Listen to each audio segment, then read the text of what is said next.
So without delaying anything, the family wishes to thank the following people. The Friends Group for financial and other support. You know who you are? Thank you. To everyone who called, sent messages and voice notes, etc., and those online as well, thank you. To Ebenezer Center, to Pastor Brenton, Pastor Anton, Laura and the team, thank you. And to the audiovisual and streaming teams, thank you very, very much for today. We thank family members for special arrangements and for catering, etc., and for all those who are helping us in the kitchen. Thank you. And we thank all those who are on the program to share, and anyone we may have missed, our apologies. We do thank you. We thank you for your support. Your being here is an absolute comfort to the family, to Haydn's mom online, to Joey's wife, his girls, to his brothers, Craig, Gary, and Rory, and their families. We thank you for being here to comfort them during this time of anguish and Haydn's unexpected and sudden passing. And so, because we want to get formalities out of the way, the family would like to invite you to join us for some light refreshments after the service, to my right, your left, and please make your way to any of the 4 serving stations. There is tea in the kitchen and there's coffee in the studio for those who prefer those beverages. Thank you. And then for those who prefer other beverages, the friends. Sean, Norris, can you stand? Okay. Okay, the fact that you all laughed needs no further explanation. There is an invitation from the friends, thank you, Sean and Co, for you to join them at the Galvindale Cricket Club. And that's from around 12:30 to 6 p.m. And snacks will be served there, and there will be a cash bar. And I think that's all from my side. And if you can all bow our heads so that I can just open formally in prayer, and then I'm going to hand straight over to Rory, who will direct the rest of the program. Thank you. Heavenly Father, we are gathered here today in sorrow and in sadness. It's a bitter-sweet day. You knew Haydn before you formed him, and you knew his timeline. We didn't. Gone too soon for us, but right on time for you. Lord, comfort us in our grief and give us peace in our hearts as we remember and celebrate Haydn, the son, the husband, the brother, the father, the uncle, the colleague, the family man, and the friend. Thank you that you gave him to us as a gift. Lord, be with us as we reflect on moments that are now memories. The curtain may have come down, and Haydn may have taken a bow at every encore, but we know that he is a legacy, that his legacy will keep the credits rolling. In faith, Lord, we hold on to the hope that we will see him one day.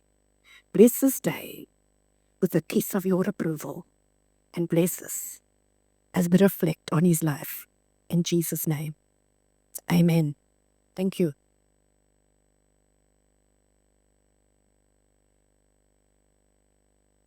Good morning, everybody. Good morning. H would have wanted you to say a louder good morning. Good morning, everybody. That sounds like a bit of H there. Before I get to say something, I'm going to call on my beautiful wife. We've been blessed to be able to lay Haydn to rest, and there's a whole new world across the ocean. And Liesel's going to be sharing a little bit from Joe and the kids over from Greece, sharing their blessings to you for being here and sharing this moment with us. Morning, everybody. Thank you for being here. Thank you for just honoring this time to celebrate the life of Haydn. That's for Joe. Idea. Gabby. Yes, sis. Now that sounds weird coming from, sounds even blasphemous, but that is a very formal hello everyone in Greek. Yes, us? Okay. So Haydn and Joe moved to Greece in 2023, August 2023. At first, it was a holiday, but in true Haydn and Joe fashion, they decided to stay. As I understand, I believe Talia said, Ini, can't we stay? They looked at each other and they said, okay. It was a move only they could pull off, spontaneous, bold, and filled with heart. For Haydn, it was never chasing more. It was about choosing better. He was sold on the idea of quality over quantity, and his deepest desire was to give his family the very best quality of life. He believed Greece was the place to do just that. The first year was filled with travel back and forth from South Africa to Greece, and it wasn't easy. He was splitting his time, juggling commitments, carrying the weight of transition. But in 2024, June 2024, Haydn finally made the permanent transfer. And from that moment, the new chapter truly began. Talia and Gabby settled into school, quickly adapting to their new life. And Jo found herself surrounded by family she had grown up with. And for the first time in many years, she was living in a happy space and place. And Haydn just loved seeing that. I remember a conversation with Haydn about in their home in Greenstone, talking about the whole Greek passport story. And I don't know if any of you know, well, you do, that all South Africans have to get visas. And he was moaning and groaning like he don't want to know. Like, really, you know what? And this whole thing, I'm going to look up, and he investigated his origins, British origins, in order to get that visa. So the frustration of applications and border frustrations really, really tweeting. We had this long conversation, and at the end of it, he said, so that's my aim, for freedom and security. So to get this Greek passport was going to be his goal. We had planned to visit Greece in June 2024 as part of Jesse's 30th birthday celebration.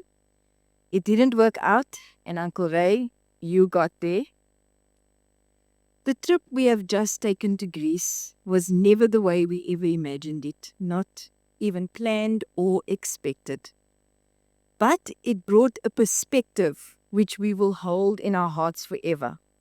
The chance to see, touch, and feel the life that Haydn had built for his family, and the home that he was shaping for their future. When we landed in Athens airport, Rory, Jessie, Jade, and I were met by Jo. That moment was sobering. For years, Jo had always been side by side with Haydn, and now seeing her alone was very real. Later that evening, we met Jo's family, including a mom who had arrived just a week before Haydn's passing. It was then that everything Jo had spoken about in the past clicked into place. She had told us how her family lived across the road, and now we could see and experience the closeness and the support that surrounded her and the girls. We had stepped into the life Haydn had fallen in love with. He had created simple joys and daily rituals that became part of who he was in Greece.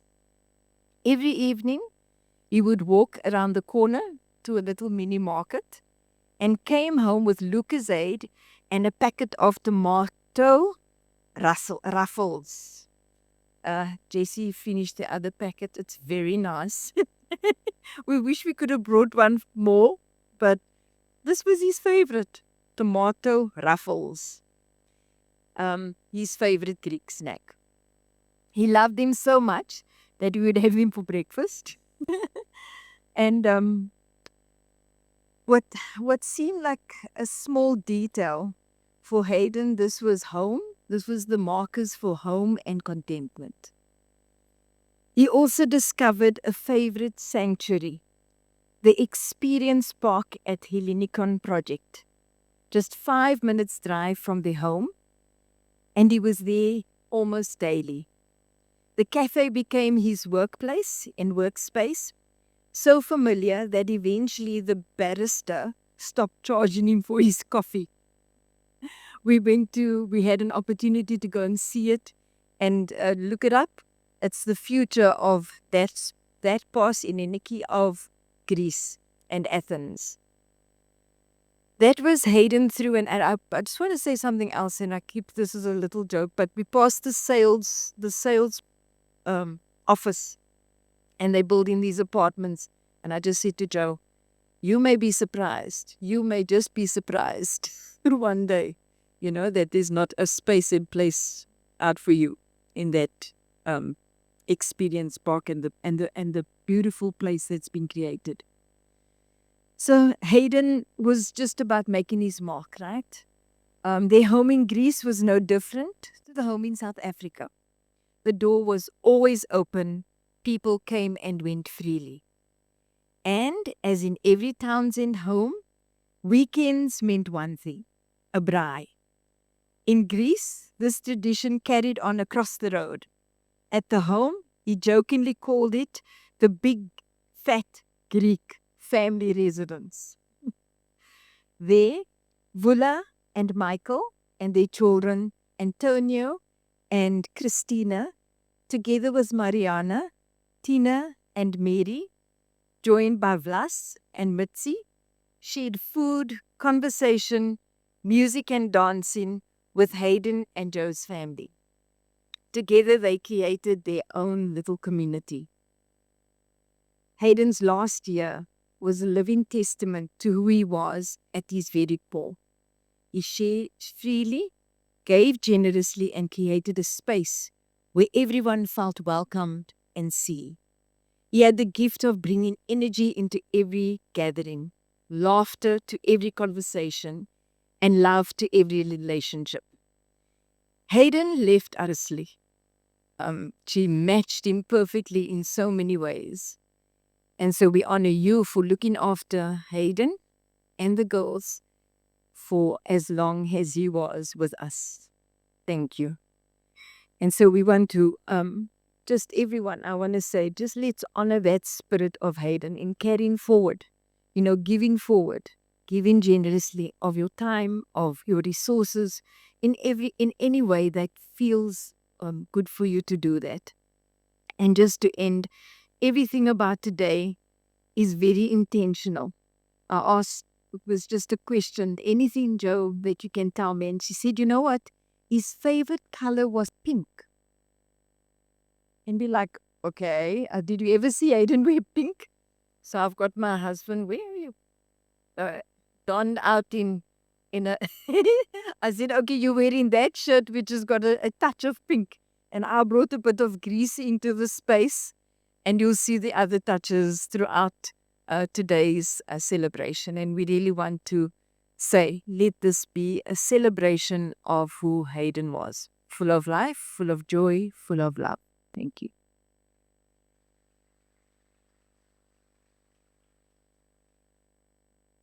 Thanks, my darling.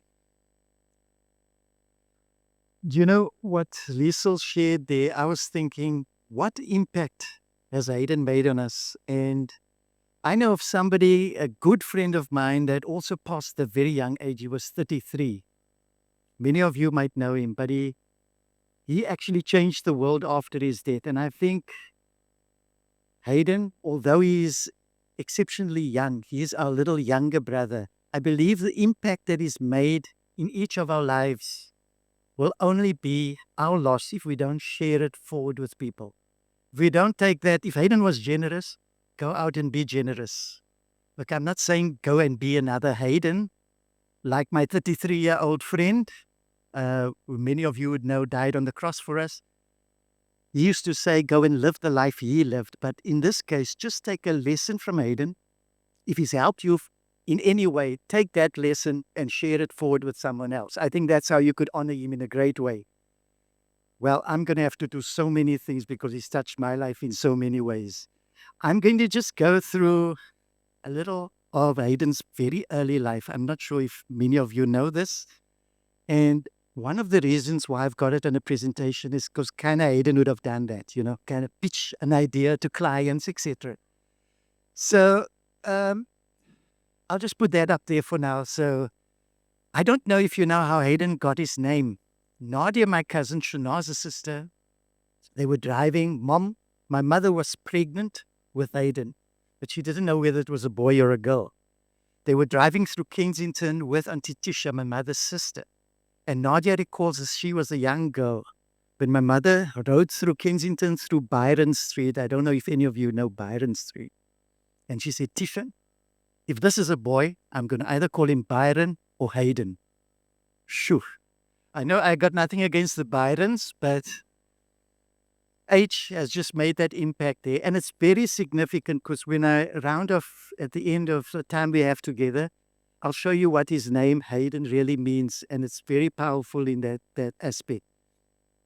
So that's how he got his name. But a very other interesting thing, Uncle Christopher, who's sitting with us here, got a knock on his door early, I don't know if it was early hours of the morning. Apparently, my dad had a problem with his car, and outside the door was standing my mother, pregnant, with my dad. They needed a lift to the hospital with a bag. Okay, Uncle Christopher's correcting me. With a bag, and took them to the hospital. And that's Haydn was born on the 22nd of March, 1970. And it's a good round figure because if you want to calculate how long he's been around, you just look at the year that you're in now. We are 2025, and if you calculate that, is 55 years. I just want to say that Haydn has 3 brothers. I'm one of them here, but my eldest brother there, Craig, is there, and Gary is here.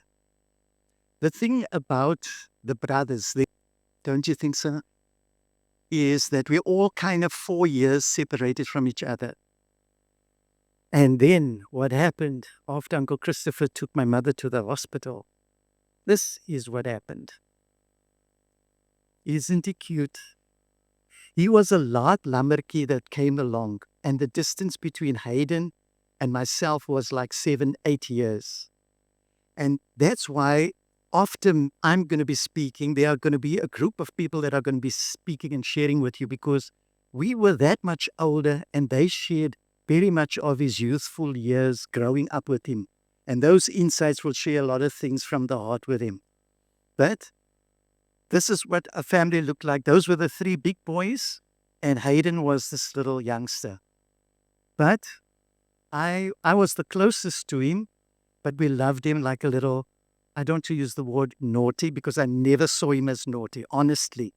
When people would say, Haydn did this, I couldn't see it. I just saw him as my little young brother that I love so much. I want to share just a proud moment that I had.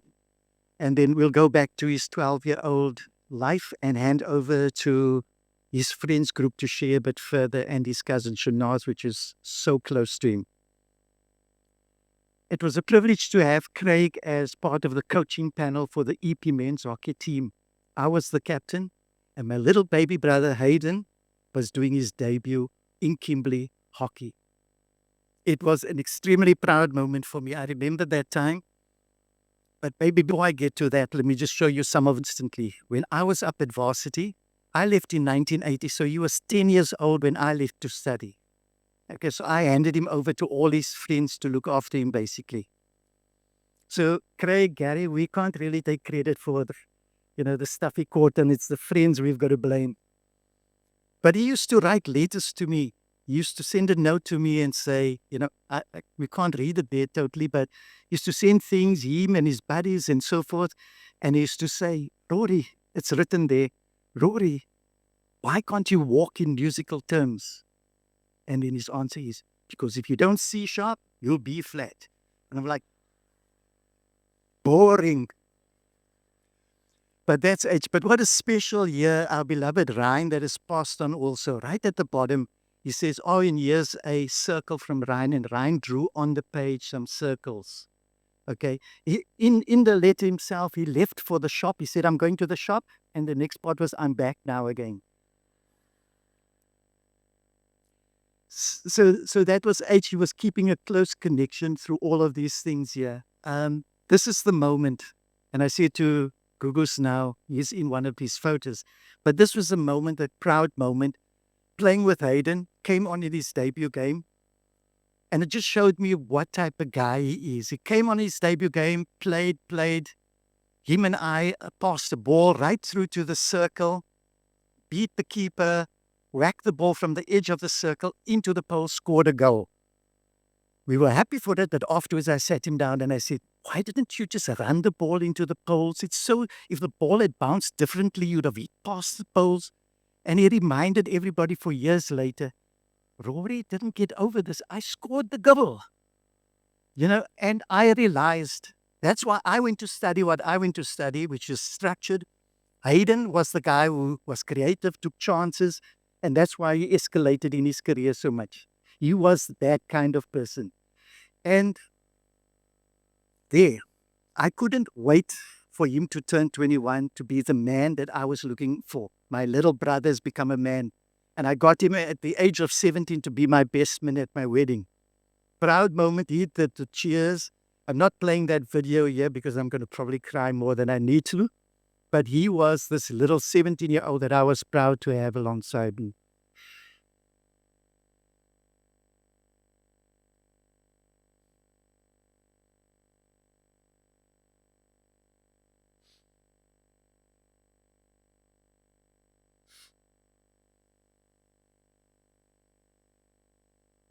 I just want to share something that those were the friends, as Yvette, there's Shanaz, but she comes talk now. There's H, there's Freddie at the back, and that's Lauren, and that's Carl.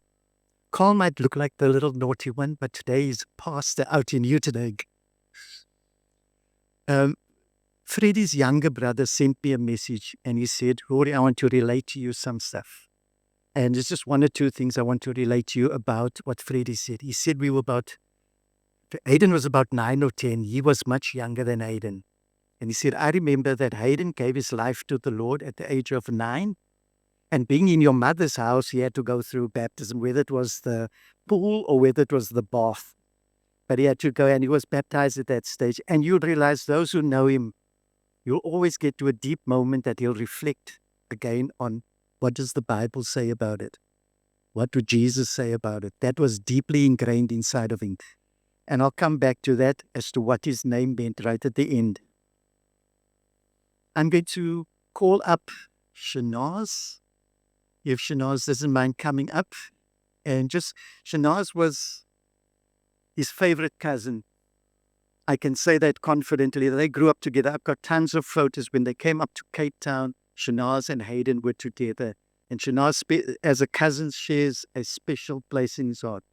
And once we're done with that, I'll go to share with the other friends that are there. And there'll be 2 videos. One coming from Lauren, who's overseas. He's only coming back in 2 months' time. And the other one from Mo Pothitter. So when Shanaz is done, we'll go into those videos. Thanks, guys. Good morning, everybody. It's very difficult for me to stand here today. I'm Shanaz Ajama Paulus. I'm Haydn's cousin. He was like a brother to me. And I was like a sister to him. When my mother was pregnant, they were pregnant together. So we were very close. And it's very difficult for me today, but I want to honor Haydn and his wife, the Townsends, coming from their Jans as well.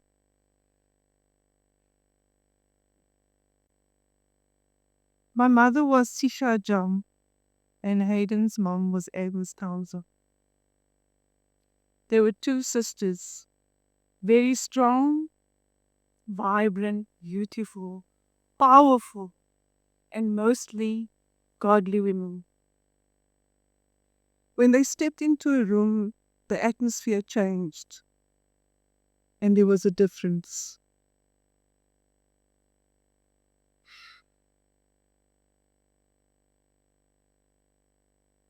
They were both a force, a huge force, and their personalities was beautiful. And they loved their children dearly and very proud of them, each and every one of them. Growing up, I recall listening to Auntie Agnes testify of how she came to know the Lord. She was searching for a higher being and thought there must be more to life. On her journey to searching for God, she studied Hinduism, Sikhism, Tibetism, Confucianism, until she said she was totally confused. She had an altar in her bedroom where she would pray to the gods if she wanted to get out of her body and do astral projection. While being out of her body one day, she found herself looking at herself, putting Haydn to bed. She was putting him to bed and she saw herself looking at herself. And she said, no, gosh, what kind of God is this? I don't want to worship somebody that I fear. I'm feeling so fearful, and she wanted to get back into her body. And she got back into her body. And from that day on, she realized she threw all the literature away that she's been studying, and she decided she's giving up on God. Then one day she was cleaning up the house and she saw a little Bible in the corner of the board in the room in the house of the Townsends. There was a bar in the lounge upstairs, and she fetched the Bible from the bar counter and she read the passage where the centurion was actually taking Jesus to be crucified.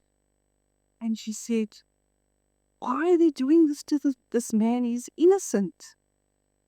And she realized, how could this man have died for me? In the word it said he died for you because he loved you so much. And she ran down the passage and she went into the room and she threw her hands up in the air and she said, Jesus, I love you. She said there was a form that came across over her and she just fell to her knees and she started talking in tongues. She never knew what tongues was. She never knew who Jesus really was, but because she was searching so intensely, she eventually found him. Then when Uncle Cliffy came home from school that day, she said she was standing at the bottom of the staircase and he was coming through the door. And she said, Cliffy, do you know that Jesus loves us and that he died for us? So he said, oh, Agnes, I told you long ago, Jesus is the greatest. All those gods that you have on your altars, it's not nonsense.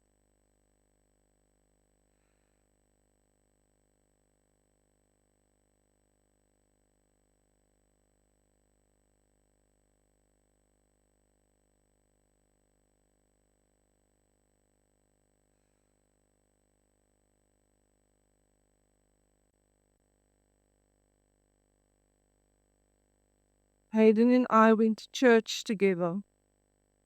It started in Parkside Primary School. Then it went to the drop-in. From the drop-in, it went to the Reno. A lot of us understand that pattern of Auntie Agnes, how we went from church to church. But I was so honored to be part of that journey as a little girl, just following in the footsteps. And I just feel like the anointing of her, what she carried, was an overflow. Like everybody she came into contact with felt it. They felt the oil of the anointing that nobody can compare. And so from the Reno, it came to Ebenezer Church, where we are today. And Nebel, the pastor of this church, was a youth with Gary, and it was Trey, but they were all young. And Auntie Agnes ministered to all of them. And the church you are sitting in today represents the journey of Auntie Agnes, that she searched for God far and wide and she found him. And there is so many of us that come out of that journey of hers that I'm so blessed to be part of as well, because there is no other way. You know, God is the only way. Anything can happen. We need to be ready. We need to be in right standing. Haydn was successful, blessed, and so loved because he had a godly mother backing him up before him, loving him unconditionally. I believe Auntie Agnes actually asked for Haydn the day before his passing. She asked the carer, "Where is my son?" Then they said, "No, Dory's in Cape Town." So she said, "No, not that son, my baby son."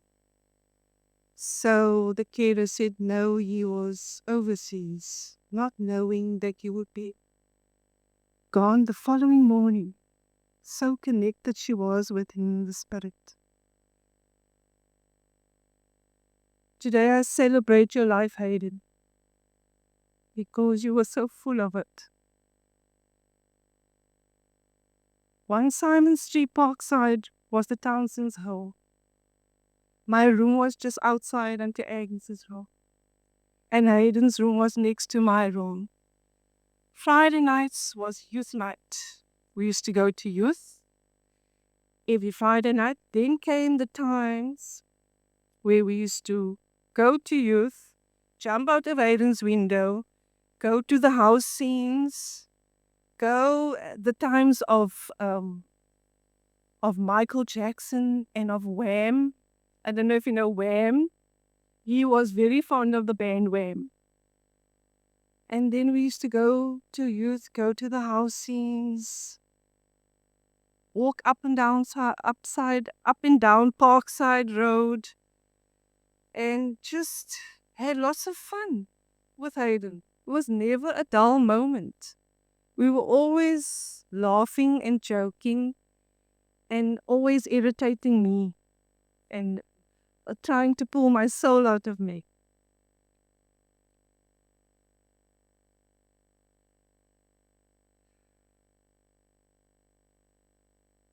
Then came the bikes, 50 cc's. Haydn, Lawrence Sampson, Loris, the rest, all of them. They would go on a Friday night, drive around. I never had a bike. I would just be on, okay, whose bike am I tonight? Or pillion at the back. Okay, but he never left me. I was like the tomboy. I suppose I'm just like, okay, just walking in the footsteps of Haydn. Yeah, so now I have a bike, but I didn't even have a chance to tell or show Haydn my bike. But, yeah. We would line up empty bottles at the back of the pool and see how many we can throw broken. That was a game he liked to play. Yeah. Then he said to me, let's play baseball in the passage. But you have to put the mitt on. The mitt was like twice my hand. He threw so hard that he threw my tooth out of position. And then he looked at me and started laughing, like it was a joke again. Oh, there was a stage where he used to have a Superman suit with a cloak and the stockings and everything, and Haydn was jumping off the balcony and around every high place he could find around the house. Have you ever seen someone eat an apple, like a whole apple, core and all? That was Haydn.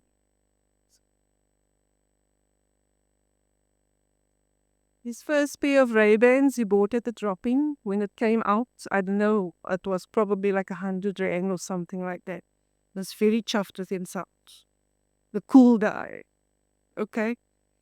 On one Friday, we also went to Bansters. There was a clothing store in Corsten. And we bought some tiger tackies and jackets. That was the first time I knew about, tiger tackies and bomber jackets. Haydn was always reinventing himself, from Alice bands on the hockey field to headbands. From skateboarding down William Moffat Freeway to the pink Langley Exa. I'm sure everybody knows him in that car. What a ride it has been, my cousin brother. I'll treasure these memories forever. I miss you already, and you hold a special place in our heart.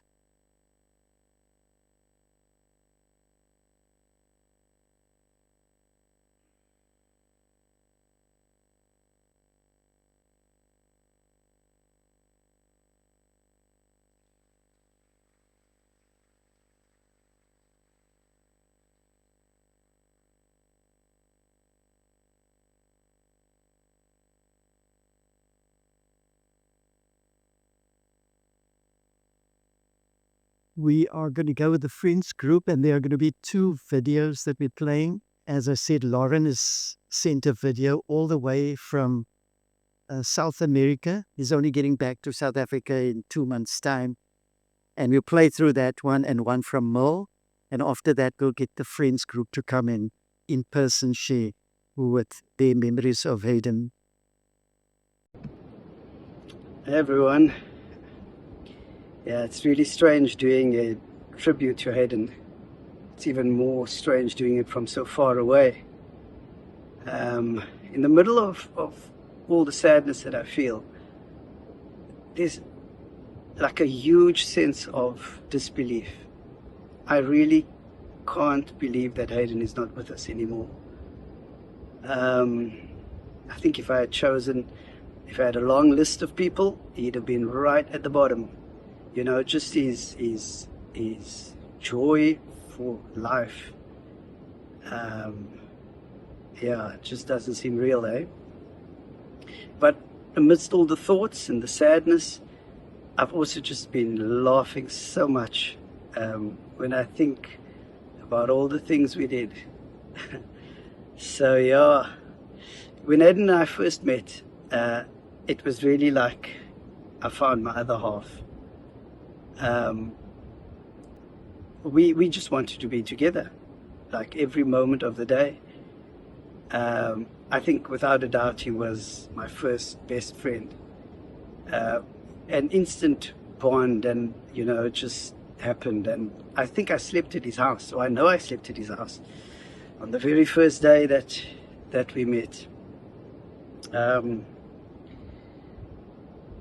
think my piano lessons were the first victim of this new friendship. I used to, if Haydn was here and you asked him what my final song was, he would tell you Water Rat. It's something we used to laugh about. I'd go for my piano lessons at Mr. Dealing's house, and he'd sit right there in the lounge, right next to me. I mean, that was just way too much pressure.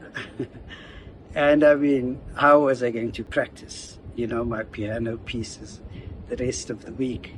So piano was the first thing, I think, within weeks that went out the door. We had better things to do than play piano. We thought maybe we should change primary schools. I was at Alpha. No. Yeah, I was at Alpha. And Haydn was at Machu. And we thought, let's change primary schools, you know, so that we could be together all day. But our parents didn't think that was a good idea. So we thought, okay, let's see how we can get Rory and Lashe to get married, because then we could be family and not just friends, you know. But that never happened. So yeah, they're really just, I don't know what 12-year-olds speak about, really. And we didn't do much Oh, I don't know. We did a lot, but we didn't do things with things. We just hung out together. And I think that was the most beautiful thing about being together and being 12, in that time. Our first few years, we really existed in a vacuum of friendship. And like anything in a vacuum, we were light. There was no effort in our friendship. I'd say we were as light as feathers together. It was really just an incredible space to be in. Simple, easy pleasures. If I could think about, when I think about that time. On a Sunday, we'd walk halfway between his house and my house. Dr. Jamie's house is there. And we'd sit on the pavement and not want to say goodbye. Like new lovers on a phone, you say goodbye first. And we just used to sit there until it was obviously time to go home. And I think what happened in that time, my parents thought that if we're not at my house, we were at Haydn's house, and vice versa.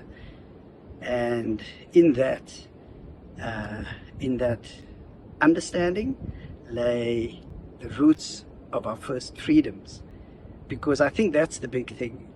Haydn, besides being my first best friend, I think we found our first freedoms in each other.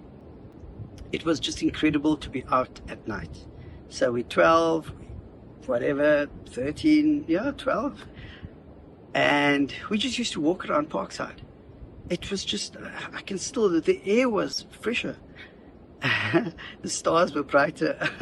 So we were just free. We walked around Parkside, roller skates, bicycles, down to Galvin Park.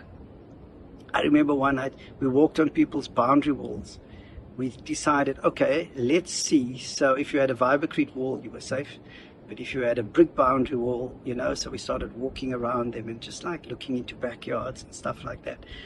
It's just incredible. And I mean, how do these things come about? Where do they come from?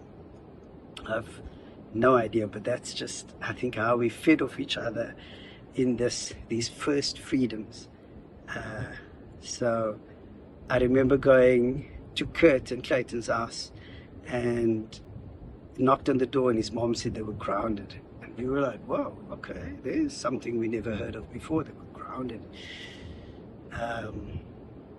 We visited Celeste Blunden, and it was Saturday night, and maybe 11, 12 o'clock, somewhere there, Mr. Blunden came and said, are you boys planning to sleep over? So I could just see Haydn's mind explode and his eyes get all excited, and I had to say to him, no, this man needs, we must leave now, actually. But it was just, like I say, the air tasted sweeter. Our freedom was as high as the stars were. It was just absolutely incredible. I think years later, maybe 2 years later, Norris joined us. He actually came with friends of his to visit Shanaaz. And Norris never left. The friends left, but Norris decided he'll stay. And so, from then on, we were a trio. And from that moment, really, our friendship circle grew and grew. That was the time of youth at St. Mark's and St. John's. And what an incredible time that was. I mean, a lot of you that are sitting there, I'm sure you have smiles on your faces right now. Even our Muslim brothers were joining us, singing, "You can't get to heaven in a sardine tin. A sardine tin is much too thin." So we were getting ready for youth one night, and we weren't using deodorant yet. But Haydn decided it was time. So we didn't have deodorant, so he went and fetched the toilet spray, and he sprayed himself full of toilet spray. I said, no, I'm okay. I'll stay natural. It was. And then we got 50 cc's. And if if Haydn and I represent first freedoms, then without a doubt, our 50 cc's were our second freedoms. I still like the smell of two-stroke oil. If I smell, not a lawnmower, got a nice, motorbike going by, two-stroke, I still get excited by it. Yeah. And as life happens, I went to Jeffreys Bay, had to move to Joburg, eventually to Greece, and we could no longer live side by side as we used to. And just in the last year, we started sending each other voice notes. And that was so incredible because we didn't really need answers to our questions. They were just voice notes. We were just like, how's it? This is what's happening, blah, blah, blah, blah.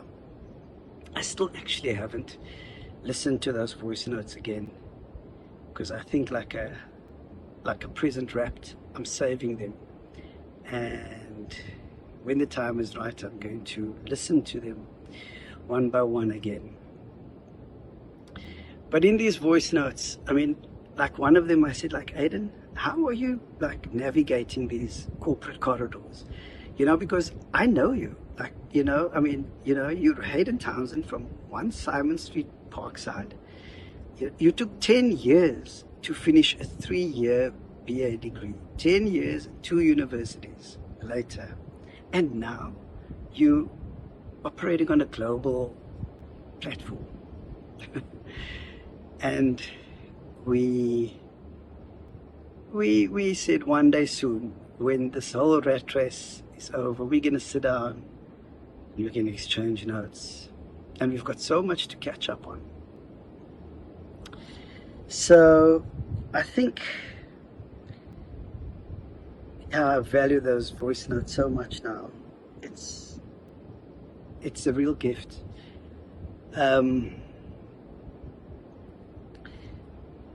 When I heard the news, I had no idea how embedded Haydn was in my subconscious.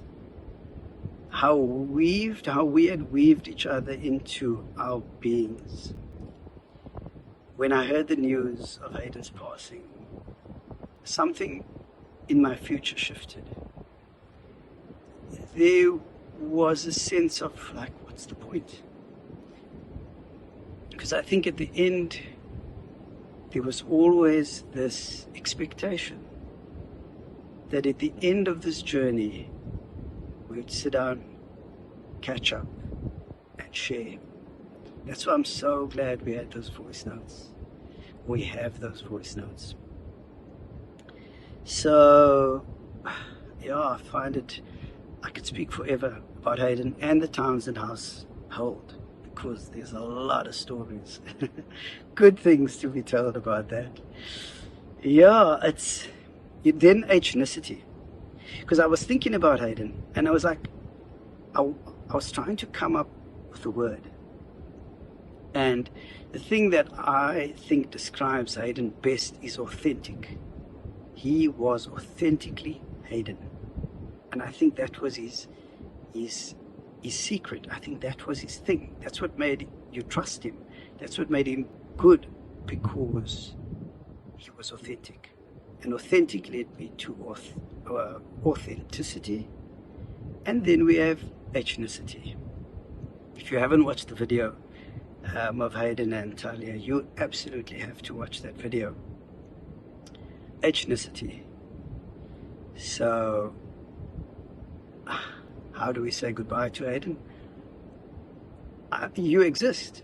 We all exist as long as people think about you, while people remember you, refer to you, while you are a part of people, you exist. So, as far as I'm concerned, when you live in the present, when you suck the marrow out of life, that's ethnicity. When you take on the world, that's ethnicity. So I think, or I know, that I will carry Haydn in these examples. When I get on my motorbike and I thumb that starter, that's going back so many years. That's ethnicity. So, goodbye, my friend. Till I see you again. Good afternoon, friends and family. My name is Mol Potgieter, and this has been the most difficult video I've ever had to do in my life.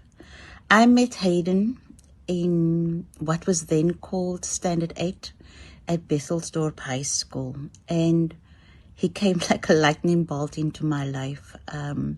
Soon our circles were intertwined. I met his friends and he met my friends. And that core group in our friendship is what has remained throughout my life as a constant.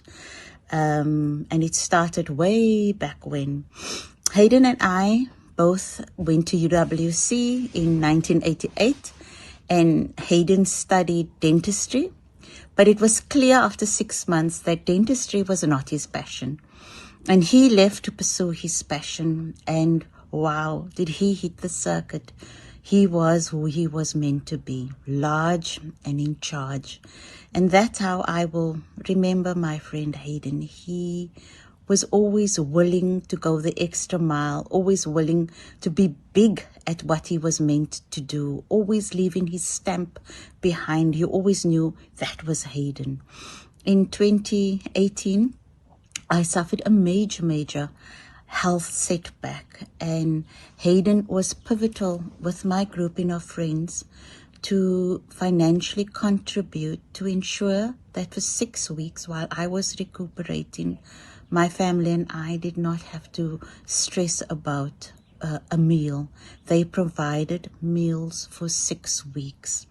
That's in essence who Haydn was, a good friend, someone that could make us do belly laughs, someone that got us into endless trouble as youth, because Haydn had this adventurous side to him and always had this adventurous side to him.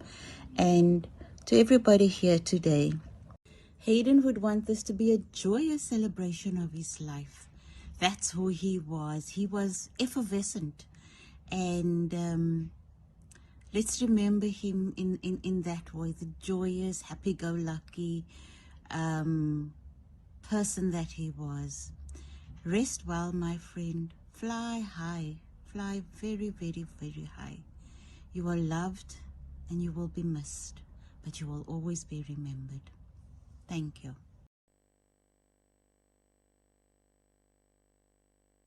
Could we just call up the friends group? You know who you are. You don't, the friends group, you can just possibly come onto the side of the stage, and it's easier to navigate your way when you.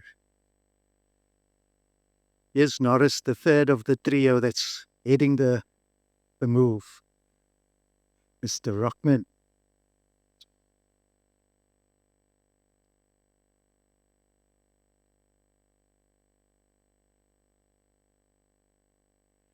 Craig, Gary, these are the guys that we're going to hold responsible, okay?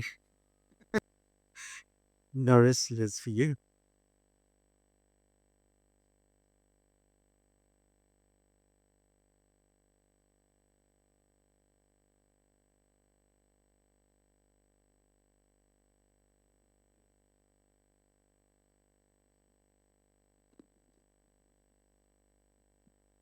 You see, they again rearranging my whole program, so I'm going to just shift through and get to the. No, it works well that way. It's no, it's fine. You guys go. I will just pull it back onto there, and then you can go in any sequence. Go.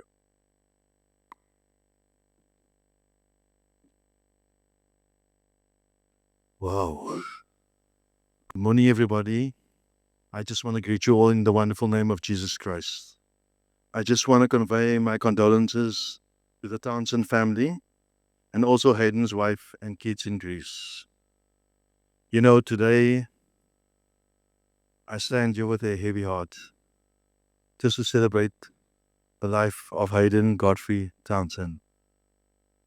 One of my best friends I grew up with, and knew for about over 42 years.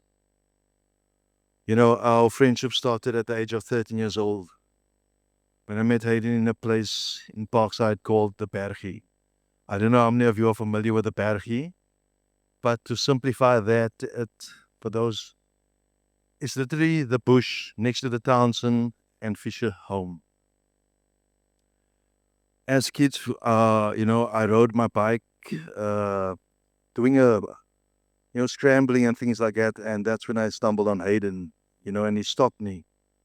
And direct as he was, you know, he basically asked me, you know, could I go for a ride? And not knowing this guy, but I mean, I obliged, and we started chatting, and he went for the ride. And that's basically how our friendship started.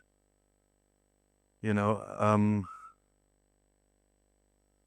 I can only speak about Haydn, about the foundation part of our lives. I mean, back then, Haydn had a lot of hair on his head and all this type of thing. I can't speak much about the latter stages of his life when he was bald. You know, yeah, there's just so many memories of Haydn. You know, us taking our push bike trips to Parkside, and from Parkside we go to Pick and Pay as young kids. Go to Pick and Pay in Hunters Retreat. Yeah, yeah. But one of the main trips we took that actually stands out is the Kirkwood trip. Also, the time when I met Jockey, Lauren, and Norris, and we decided this is going to be our next adventure. So we decided we're going to the National Enduro race in Kirkwood. I think we were at the age of about roughly 15 or 16 years old, and we had no idea how we would get there, but we managed to get to Kirkwood, and it took us something like 6 hours, because I think Norris or someone stole a car, and I think the top speed of that Datsun was only about 60 kilometers, so it took us about 6 hours. Yeah. Anyway, arriving in Kirkwood, you know, Hayden had his modus operandi was, look, guys, we're gonna get drunk tonight. So yes, we got drunk, and Hayden eventually passed out in the toilet. And we looked where Hayden was, and eventually we said, no, nobody knew where he was. We went to sleep, and we discovered he fell asleep in the toilet, and then he woke up screaming and crying, and it was dark. I mean, in Kirkwood, there was no lights, you know. So he came to us, and we said, Hayden, are you okay? And he was so happy to see us, you know. So we asked him, why are you crying? He said, no, he thought he was the last person alive, and Jesus... and that Jesus came for him, you know, and he was left all behind. So that was crazy. You know, he always had that spiritual way about him, you know, due to his mom. Yeah, but on the Kirkwood trip as well, you know, Hayden was a very, very big Kawasaki KX fan. I mean, you know, KX was the bike at the time when you were 16 years old. So yeah, as the rally progressed, you know, we met a guy called JP, and Hayden was so impressed with this guy because he had a Kawasaki KX, and you know, we were like smitten about the guy.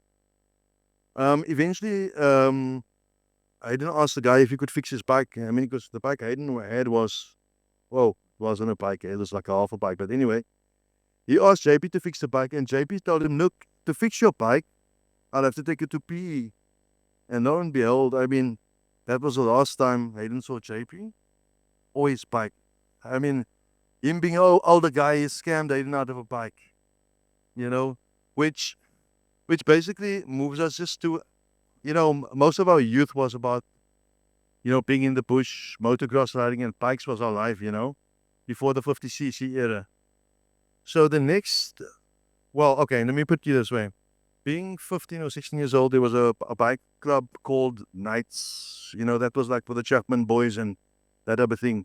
So we decided, look, us being off-road guys, you know, in the bush, Hayden's passion on bikes, you know, knowing Hayden, if he made up his mind about something, he was going to do it. So, yeah, like I said, biking was very popular. So we decided we are going to, oh, I just lost my train of thought. We were going to befriend, there was a bike called the Pack back in the day in Parkside.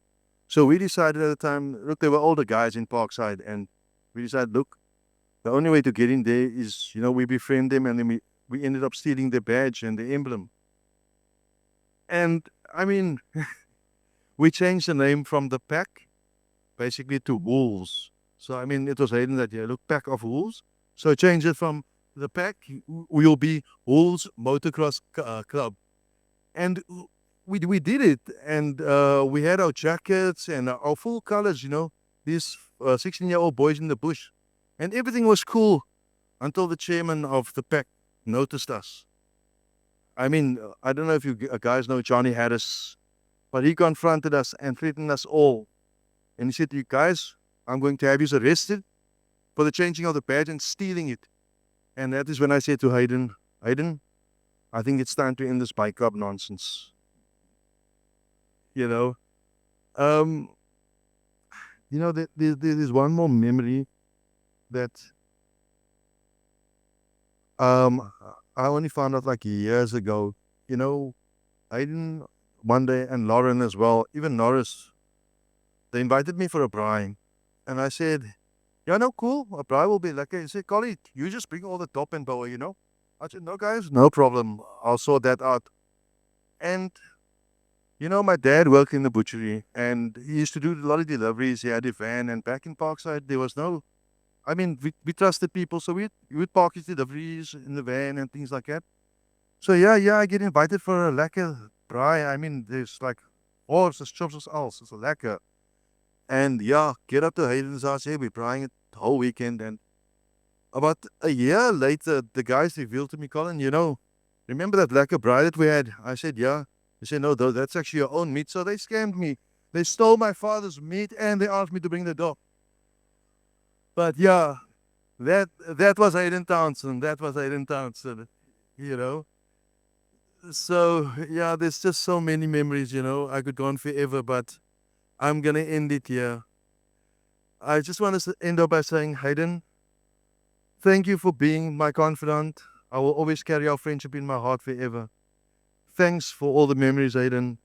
Rest easy, my friend. You've touched so many hearts. Until we meet again. Thank you.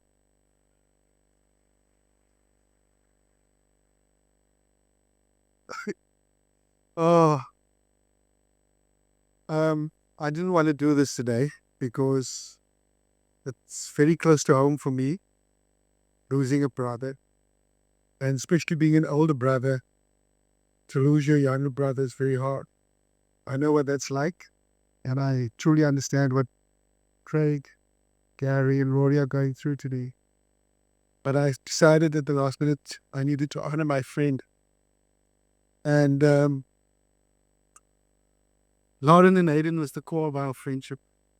They were the founding members, along with Natalie, who started our group. And the Sampsons and the Townsends know what happened in their homes while we were teenagers, while they were away. We would be in prison for life, most of us standing behind you here. Today, a lot of people can have share a lot of funny memories about Haydn, but I'd like to share something more about his character.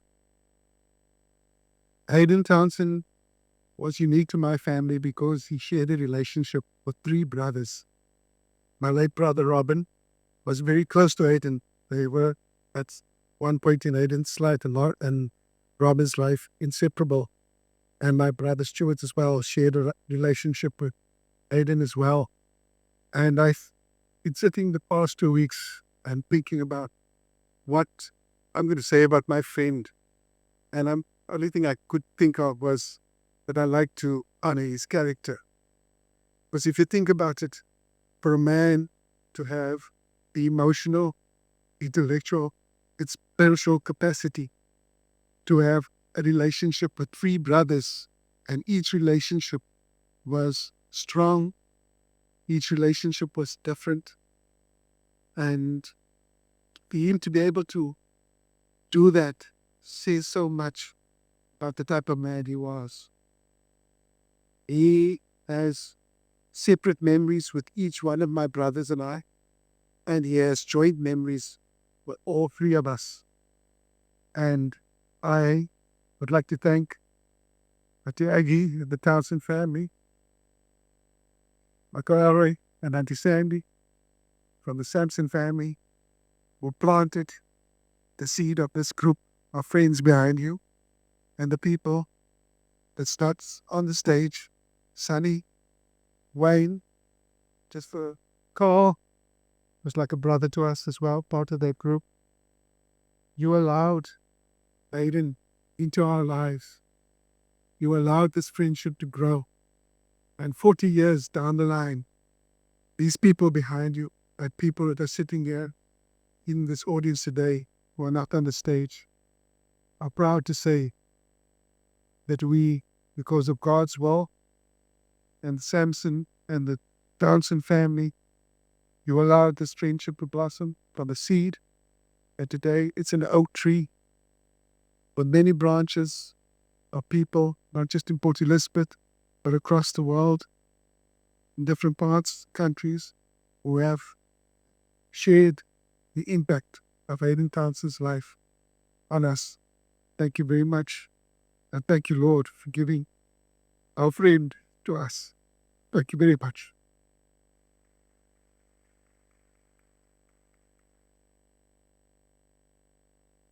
Good afternoon, everyone. My name's Natalie Fisher. I met Haydn when I was 5 years old. We lived in number 2 Simon Street. Haydn was number 1. In our cul-de-sac and all of below that, and as they referred to it as the Bergie, which was actually our backyard. The houses were unique because we were very close. Our frontage looked right onto the Townsend's frontage. And being little youngsters, we landed up skateboarding. There was so many things we did. And Haydn was part of my life from that day onwards. It really only struck me after his passing that we literally knew each other for our whole lives and lived opposite each other for more than half of our lives. We grew up as neighbors, friends, and in many ways like siblings, the good part of being siblings. Haydn had a way of embracing every stage of his life with gusto. As little kids, like I said, we skateboarded. We spent sometimes summer evenings, and that is especially when Lauren came on the scene. We'd actually sit on the pavement. You could still do that and chat. Also on our staircase in front of our house. He was this cute little boy in his mature uniform, often heading off with Uncle Cliffy. And there's a memory I often remember. It was one day, him and Uncle Cliffy obviously had an argument, and Uncle Cliffy had his safari suit on with his briefcase, and Haydn came marching behind him down the stairs. They were clearly late for school, and I was obviously on my way as well. Auntie Aggie then threw open the window of that first bedroom and shouted at them and said, "Smile, and the Lord smiles with you." Only like Auntie Aggie could do. I actually still do that with my sons. And that memory is so vivid every time I say that to them, because they also give me that incredulous look that Haydn gave his mother that day. For those of you who know, Haydn even tried ballet, right? When he was in primary school, he said it. I asked him about it and he says, "I don't care what anyone thinks, Natalie. I was willing to give it a go." He said that ballet teachers didn't really dig him. He was fearless, curious, and always ready to try something new. As we grew older, so did his adventures. That's the 50cc crowd arrived, his craze, his love for hockey, and of course, the girls. The ladies loved Haydn, and he loved them. And he had this way of actually making everyone feel special. Number 1 Simon Street was always buzzing.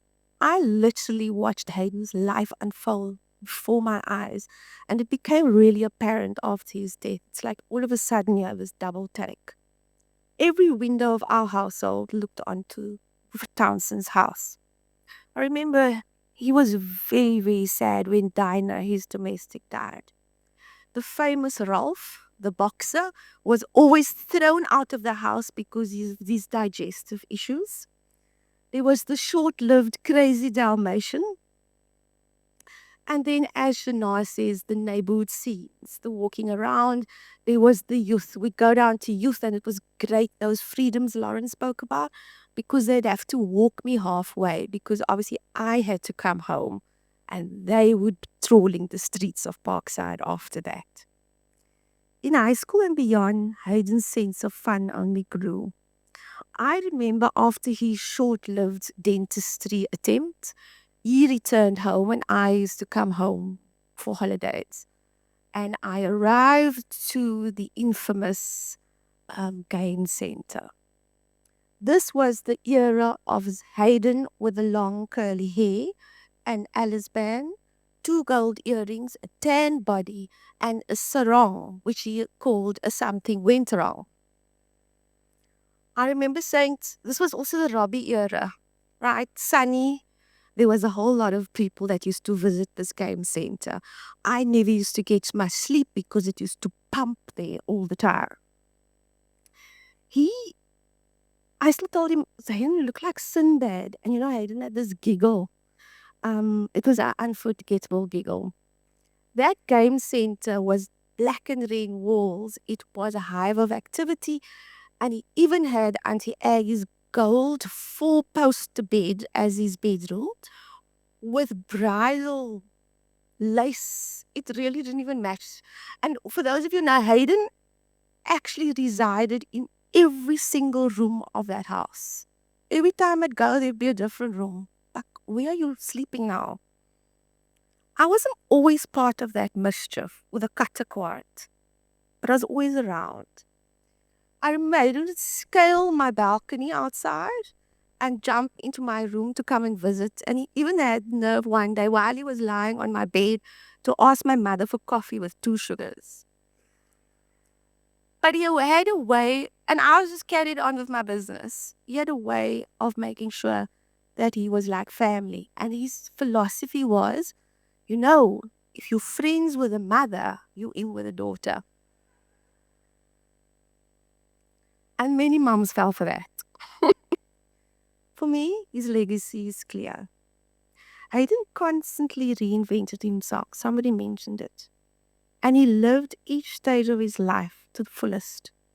He did more living in his 55 years than many do in far longer lifetimes. He taught us to embrace life, to take on challenges without worrying about what others think, and stay true to our vision and values. His illustrious career in advertising began almost by chance when he came across a prospectus that said, from the AAA school, earn lots of money. That was the spark all he needed, because as the legend goes from Lauren, he said, this is something I could do. And the funny part is, he found that prospectus because him and Lauren were looking for kindling. And they needed kindling, and our letterbox was the place they looked. That letter was actually addressed to me. So it was proof that our lives were intertwined in ways we never even realized. In the last year, Haydn seemed to become very reflective, and his connections with us became more with his close circle of friends. There was one night we laughed late into the night. It was myself, Haydn, Farah, and Merle that were chatting, that he actually said, where are the rest of the boys, because they're leaving me out here to dry. From that, he understood that what bound us wasn't just proximity, but our shared history, because of the unique environment we as youngsters were born into. Growing up in the same neighborhood with parents who all looked out for us, everybody's parents became aunts and uncles, and the experiences that gave us a common thread through life. That sense of belonging really meant the world, and the friends that shaped him. And if you read his Facebook posts on the last few months, that really comes through about how appreciative he was of the people that were in his life. To the Townsend family, to Johanna, to Haydn's children and extended family, I am deeply sorry for your loss. Haydn meant a lot to me, and his presence shaped my life and everybody's life in countless ways for the people that he touched. His laughter, his warmth, and his fearless spirit will stay with us always. Rest in peace, my dear friend. You lived well, and I will miss you.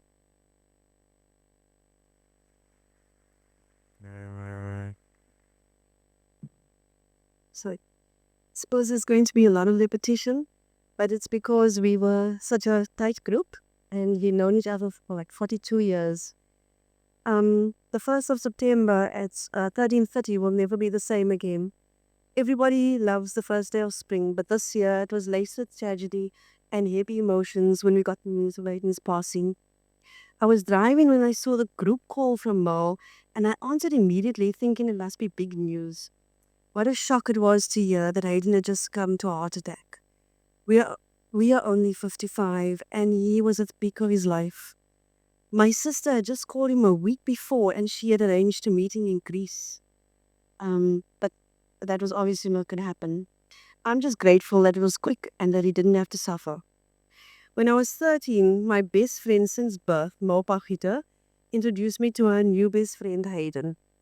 It turns out that his best friend was Lauren, who I had known since I was about 3 years old because our grandparents were besties.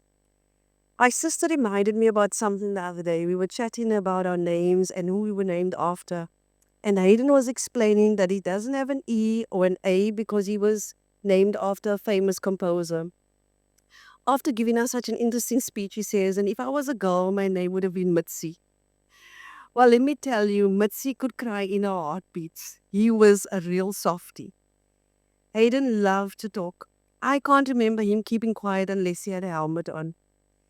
We soon met Kurt, Colin, Sean, Marlon, Natalie, Tracy, Berenice, Liesel, and Carl, and we are all still friends today. Sean, at the age of I think 13 or 14, became a boarder at Haydn's house and never crossed over Beetleson Road again. We might not see each other every day, but we have a group on WhatsApp and we chat on a regular basis. So weekends were our time together and we were inseparable. We started on the Friday evening at St. Mark and St. John's youth group, and Saturday evenings we usually went looking for house scenes to gate crash. I don't ever remember being invited to one, but we were always there. I remember Haydn loved to dress up. He was never scruffy. And Sean told me how they used to borrow each other's clothing. If there was one thing we did well, it was to walk. The guys would start from Parkside. They would even walk my sister and I home over the Flucky before our curfew to Corsten and end up at somebody's house until the early hours of the morning. Some of our best memories were made in Jeffreys Bay and at Lauren Hayden's house. Merle reminded me about how he made us think we were drunk by putting disprints in our Coke once when we were at his house. And we were like 15 then. We also often went to Lauren's grandparents' house in Jeffreys Bay, now called Island Vibe. And that was like throughout our high school years, right up to Utik. The girls stayed in the house and the boys camped outside. One night we went to a party in a tent in Jeffreys Bay, and Haydn was eyeing this one girl. So he goes up to her, and the next moment she opens her mouth to speak, and he sees that she has no teeth. It was seconds, and he was back with us. And of course, we were like just killing ourselves. Lauren also shared something funny on the group with us about Haydn, but I'm going to change the narrative a bit. He said, we can turn this into a fundraiser. I say, whoever is doing a tribute should suggest that every woman that Haydn and Lauren kissed should donate 10 rand. We may just be able to end world hunger. Once, according to Sean, Haydn woke up also from a drunken stupor, like I said, and he thought it was the end of the world, and he started crying because he thought Jesus had left him behind. His mom, Auntie Aggie, was very religious, and we all got a taste of that. I grew up thinking that she coined the phrase, hallelujah, praise the Lord. And I still say that to this day when something amazes me. I remember Haydn taking us along to a church at the drop-in once to witness people talking in tongues. He pretended to be so into it, but he had a great laugh at our expense afterwards because it obviously shook us. They had the bikes and they would all park it in a row outside our flat. I have no idea to this day how we all fit into that tiny lounge of ours. And it was always amongst the cigarette boxes, but we did. They also enjoyed pranking me by taking my then size 3 shoes and putting it in their console and driving off with it. And I was always looking for something to wear, shoes to wear. We really enjoyed being together, and I'm not kidding. We enjoyed each other. We did so much together, even if it meant sitting on the the bergie behind Hayden's house at night, doing nothing. We just wanted to be together. Lauren had an old Merc that we used to call the bus, and we would all manage to fit into it. We hardly had money for petrol, but the bus took us all over. Natalie reminded me that you could take the key out and continue driving while using that key to open the cubbyhole. We all learned to drive at the very early age, but the boys always had transport. I remember Hayden also stealing his mom's car one night, and the guys found out that it was reported to the police.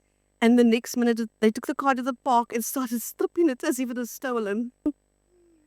And they did this thing where because we didn't have money for petrol, where they would suck petrol out of somebody's car, some parent's car, you know. I think she swallowed petrol once. After high school, Lauren, Taki, and I, we went to the kibbutz. And then Lauren and I came back. But by that time, everyone had gone their separate ways, and we hardly saw each other. Hayden was in Cape Town for a few months, came back home, and according to Lauren, they stole Natalie's mail and found the AAA school of advertising flyer. And like they say, the rest is history. He had a fantastic career, and he made us super proud. He would share things about himself with us in the group, and he especially loved sharing old school music with us.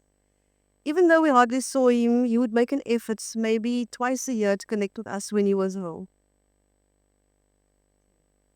The last time I saw him was in Jeffreys Bay with his wife and kids, and we took some really great pictures together.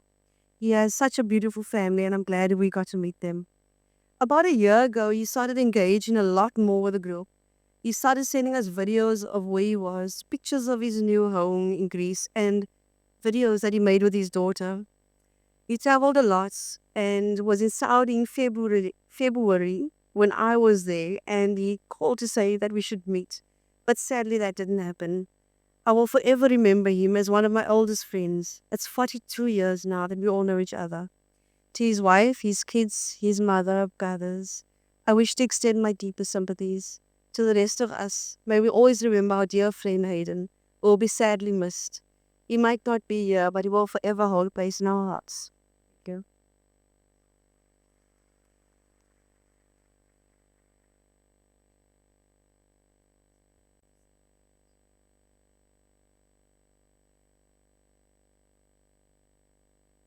Gary, you can blame me. Sorry, let me just get my glasses.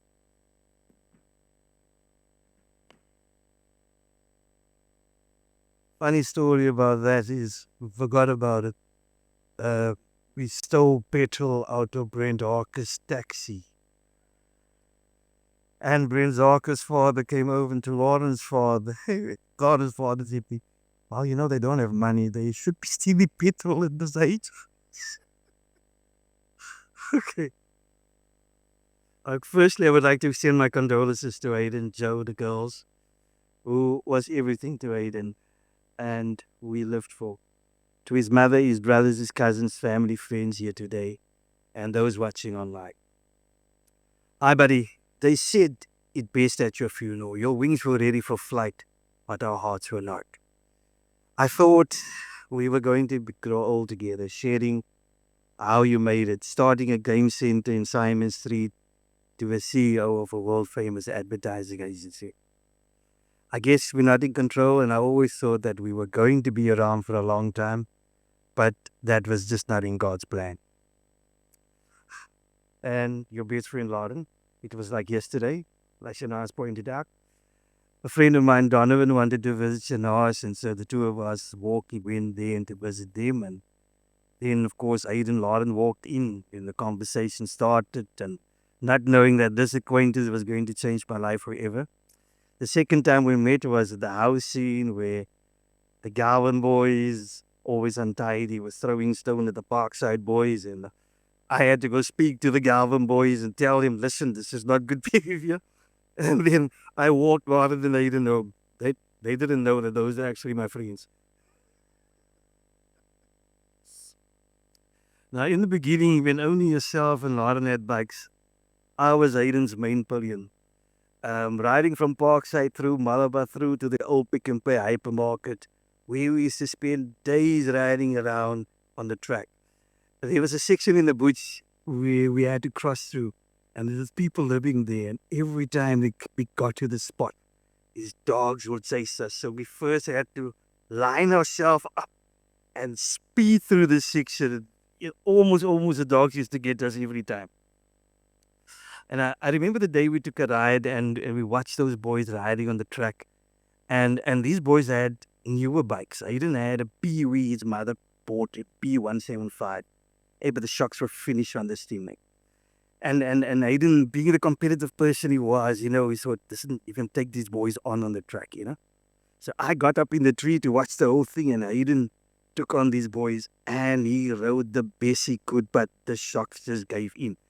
And Aiden went flying, and the bike came down, falling on top of him. I fell out of the tree, trying to go get this bike off Aiden. And he was laying in the dust, and I'm like, what's key? Are you okay? You okay? And he's like, hey, looks, I almost made it. So, yeah. Lauren and myself and H, we spent holidays together, having potjies, going through the bergie, exploring. We would go riding, camping in the bush, spending Decembers in JB, like Father was saying. And when we were in JB, Lauren's dad had an empty plot. And there was a shed on this plot. And Lauren's dad said, but you guys can use it, but you have to clean it up. And we thought this was so exciting. And we got in there, and there were beds and everything. And that became our December place every year when we used to go up to JB until the A-frame was built. The evenings were filled with conversation. We used to just sit on the beach. We used to walk down from the camp down to the beach. And that time it was still apartheid, so we weren't allowed on the promenade. So we couldn't go to the right of Jeffreys Bay. But nevertheless, we always used to taunt and go that way. And then we had to run away and go hide, as these particular people used to call the police on us. Again, we used to love walking. We used to always walk, go around to Merle, late nights, the Daniel sisters. We used to go around there opposite the oldies home in Galvin Park, and we used to go listen to music by them for ages. We tried smoking their dad's pipe, but that didn't work out for us also. And everybody used to know us. So when we came home from the scene, from somebody visiting everywhere, we'd always try and hike up Parkside. And sometimes we were so bored that we would take pillows and a duvet, walk all the way to the Magic Pot and go camp outside the Magic Pot, watching these people perform with their cars, and then look for lifts home. Now, we were very passionate about hockey, and we spent much time. Aiden taught me to play hockey. And when the season ended, we became so bored that, and then Aiden came up with a plan, and he said, listen, I'm going to go see Craig. We're going to open up a baseball team. And we started this baseball team. But now, not all the guys from the hockey team wanted to be part of the baseball team. So we were short. And then we looked around the shops. It's like, hey, can you play baseball? Can you come join us? And we had a few games, and it went well. We had practices and everything. And I don't know, some of the characters that was playing for us didn't do too well. And Craig came and said, he closed this thing to said, I have to save the reputation of Maple Leaf. I'm closing this club of yours. So yeah, that was the end of our baseball. I remember when we came to time to learn to drive, and how this whole thing started was, Lauren's mum used to start at 10 o'clock in the morning.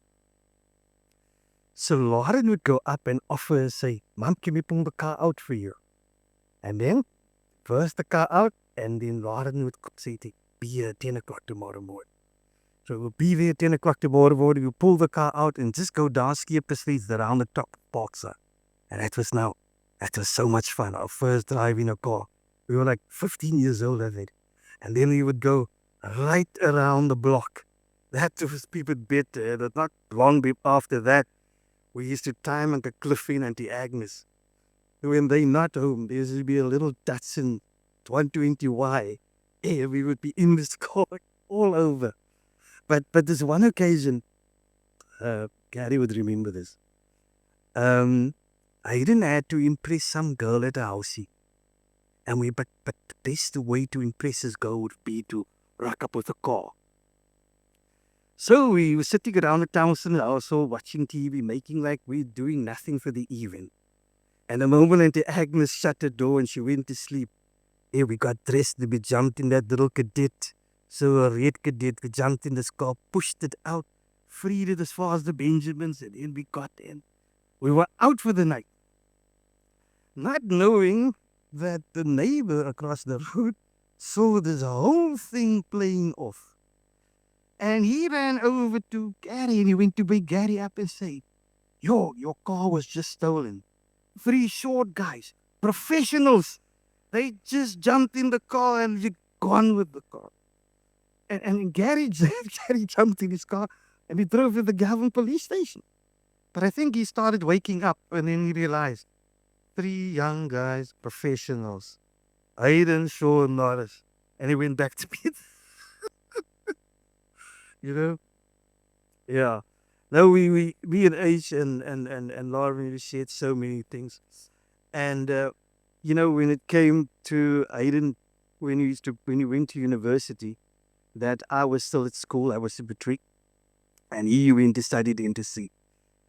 And of course, there was no cell phones that time, and he didn't really get in contact. And this one day, I was like coming from school, and I hear this hooting outside. It's like, Hayden, okay, back. So we started catching up and everything. And I learned, no, he's finished with university. I say, but you just started our club. He said to me, Boris, these guys are too sensitive, man. They don't understand. He says, anyway, I didn't like that. Let's try something else, And then we started the whole thing all over again, Yeah. We got so many memories, too many things together that we did as teenage years. Now, I will carry those memories with me forever. What will always stand out to me was Ada's love for life, his love for his family, his love for his friends. How you were the glue of all those circles that you moved in. You were a dreamer, you had a plan, but it only bloomed when God's plan and your enthusiasm and energy aligned. And then there was no stopping it. Rest in peace, my dear friend, until the day we meet again in the road in the sky. Thank you, everybody. Goodbye.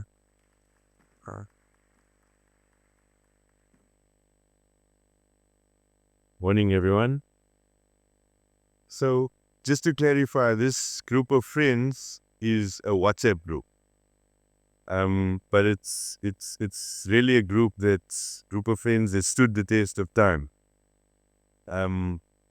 So I wasn't gonna say anything today, but on our WhatsApp group, during the last few days, the discussion about us having to stand up here and talk as a group or individually or whatever, I wasn't going to. And I laid out my case.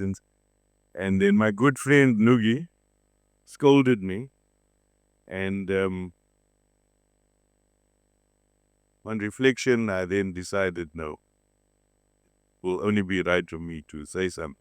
So I don't have anything prepared, just a few short words. To the Townsend family, my deepest condolences. And when I think of Haydn and his legacy, I want to reflect maybe on or echo what Liesel said. And the word love comes to mind. Merle earlier described Haydn as effervescent, which I'm sure we can all agree with. But, Haydn showed love. And, for the world we live in today, with all the worldly problems, there is a serious lack of love. Haydn demonstrated love through his relationships and through his generosity, mainly, from all the stories that come out. So I think that is a big part of his legacy, his love. Rest in peace, H. Thanks for the memories.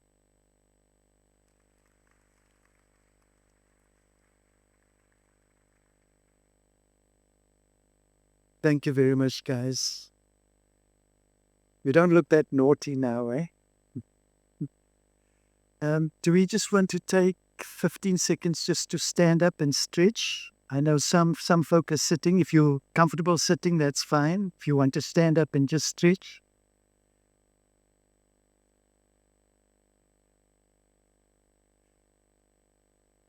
We are going to have 2 more people speaking and then a video after that, which will round off the session before we connect together and we can meet on the side having something to drink. But the video is very impactful, so I'll encourage you to enjoy it when it comes up. I'm going to call up Dion Morgan. Dion Morgan is one of Haydn's friends from years ago. If you need to get to the toilets and that, you can sort of there's something there. We'll just do this little stretch break.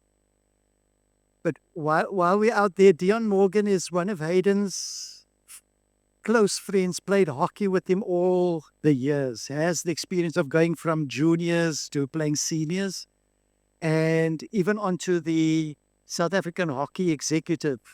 And we're so blessed. Come here, my son. He doesn't like me doing this. But he is now from Abelgaan Street, is our South African hockey president at the moment. So God is good. And I think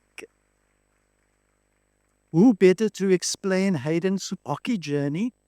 After this, we'll have Brett coming up as one of the family members who's working at the same company Haydn was heading up in sections, Accenture.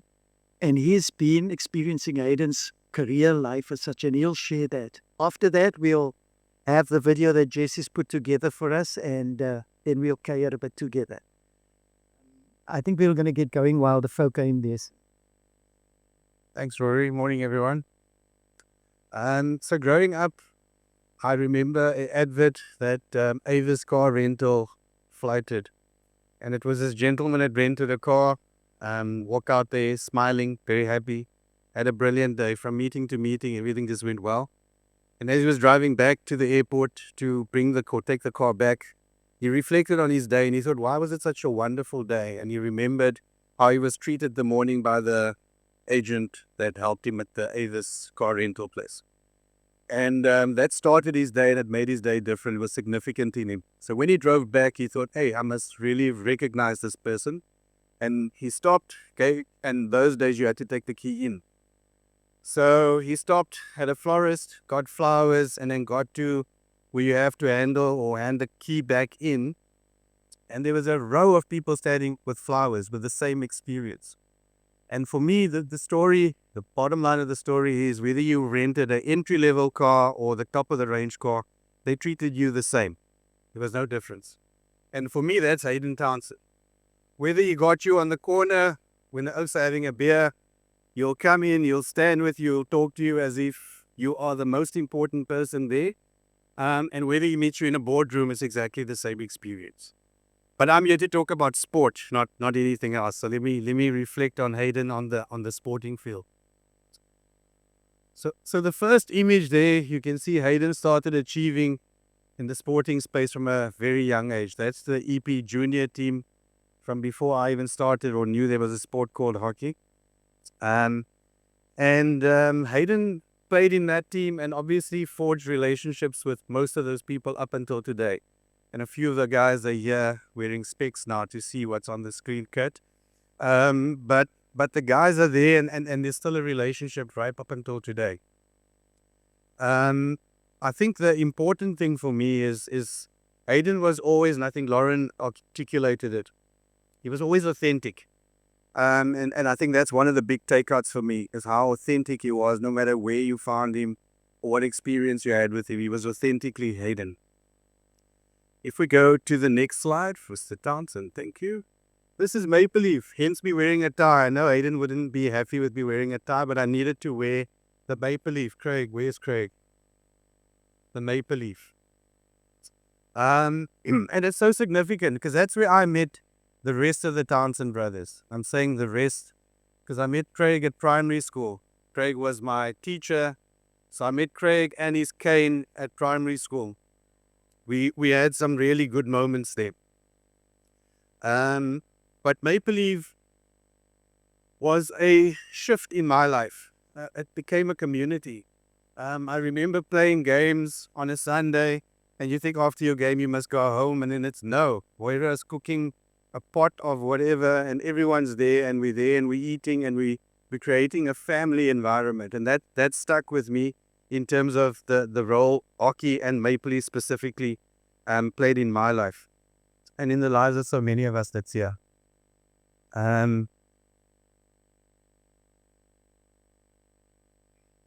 Some fond memories from Maple Leaf as a junior structure. Haydn used to come down to junior training because he was that good. He played juniors and he could play seniors at the same time. So he came to the junior training on his scrambler. He wasn't allowed to obviously be on the road with the scrambler, but he would come down, come train with us. And as soon as he saw Craig's car come in at the Galvin grounds, he would jump on his bike and bolt home because he knew Craig was going to give him a lecture. And he would run off and then come back, walk down and do the senior training. But that's just who Haydn was. In primary school, Craig and them taught us how to color inside the box, inside the lines. Haydn always tried to see what does it look like if you color outside the lines, which was very important. Another fond memory from a hockey perspective, we did a tour to East London as Maple Leaf. And we played 2 games, the one fixture and the morning game we played, we won. And we went to get some refreshments at a corner shop. And our host at the time, Georgie Clue, was with us. And we went into the shop and Haydn started speaking to the owner of the shop. And he said to him, "Do you have oil?" And he started debating with us, "Do you want 500 ml or liter?" And he was like, "What do you need oil for?" He's like, no. After a game, like a car, you need to lubricate. And he went on a journey. And this guy was sold. He was like, cool, so we're going to sell oil to these athletes. And it was so funny for us. Even our host at the time believed that oil is the thing to drink after. And it just showed the gift Haydn had in terms of storytelling, number one. And just the ability to create relationships with everyone. So that was quite significant for me in terms of a fond memory from Haydn. His confidence and his storytelling. When we played in the senior team, there was a bond formed with that senior team that I've never experienced since. There was a sense of staying together. The hockey season is not like it is today where you play whole year. It was a season and then it's over. And we were wondering, what do we do in the off season? Because the Oaks want to stay together. We want to be together, and Johnny would know. And then some of the guys played volleyball. None of us played volleyball. Most of us didn't play volleyball. And Haydn went, "We're going to start a volleyball team." And we were like, "But we don't play volleyball." He said, "Doesn't matter. We're going to be together and we're going to play volleyball in the Galvin Community Center." We went and played over there. And we got clobbered. I mean, the volleyball Oaks played league and we were there to socialize. And after the first game, we lost. The second game we came, or the second round of fixtures we came, and Haydn said, if we score 1 point, we celebrate. And we went crazy. I mean, we would lose without scoring a point most of the games. And when we scored 1 point, we would run around the court, we would celebrate, we would jump. And these Oaks would think like we won the league the way we behaved. But that's what Haydn did. He celebrated the small wins. And he was authentic in that. So that was important. When the season ended, the volleyball, we went back into hockey, and then we kind of went, okay, we can't go back to volleyball the next season. What are we going to do? And then we started, and I think that's the discussion Norris just mentioned about the baseball. And we said, well, a lot of us play baseball. We played for Hawks at the time. Why don't we engage and start a baseball team? So I brought some of my props, and I need to show you, because Haydn was about building brands. Craig and them started the hockey, but this was the base court. And you could see, maybe I should do that. It's better to see. And some of us still have this. I know I spoke to Bram and he still has it, but not everyone has theirs still. But it was about building a brand. And I remember Haydn had a Nissan Exa. For those who don't know, it was a 2-door Nissan Exa. In a baseball team, you need 9 to play. We would play against Dispatch in Uitenhage, being a bunch of youngsters, we didn't know how we were going to get there. And Haydn said, no worries, in the Exa. So 9 of us in the Exa with equipment, Cornel Barry in the boot, with the boot slightly open, just so you can breathe while we're doing it. And while these guys were warming up and they're like, where's the opponents? One car pulls in and 9 guys get out. And we're a full team and we could play. But that was what Haydn was about. It was about community and how do we get everyone there. Crystal is here. Crystal had a Mazda 323. And after the baseball, we would all jump in the 2 cars now because we could balance it better and drive to the beach and just go by and just spend time together and build lifelong relationships. And that was what it was about. The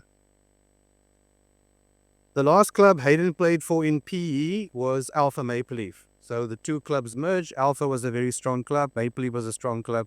And those 2 clubs merged, and that was the last team he played for. He then moved to Johannesburg with a few of the guys, Kurt and Falky, and those others were all up there. They played for Rovers, which is a club that Alistair Frederick started or played for. They all played with Alistair in 2017 when we moved up. We moved to Morningside. We played for Morningside together. Then Alistair had an opportunity at a school called Bellew. They put a new AstroTurf down, and he had no team to play. He needed to find a team that he could help win the league to get to the Premier League.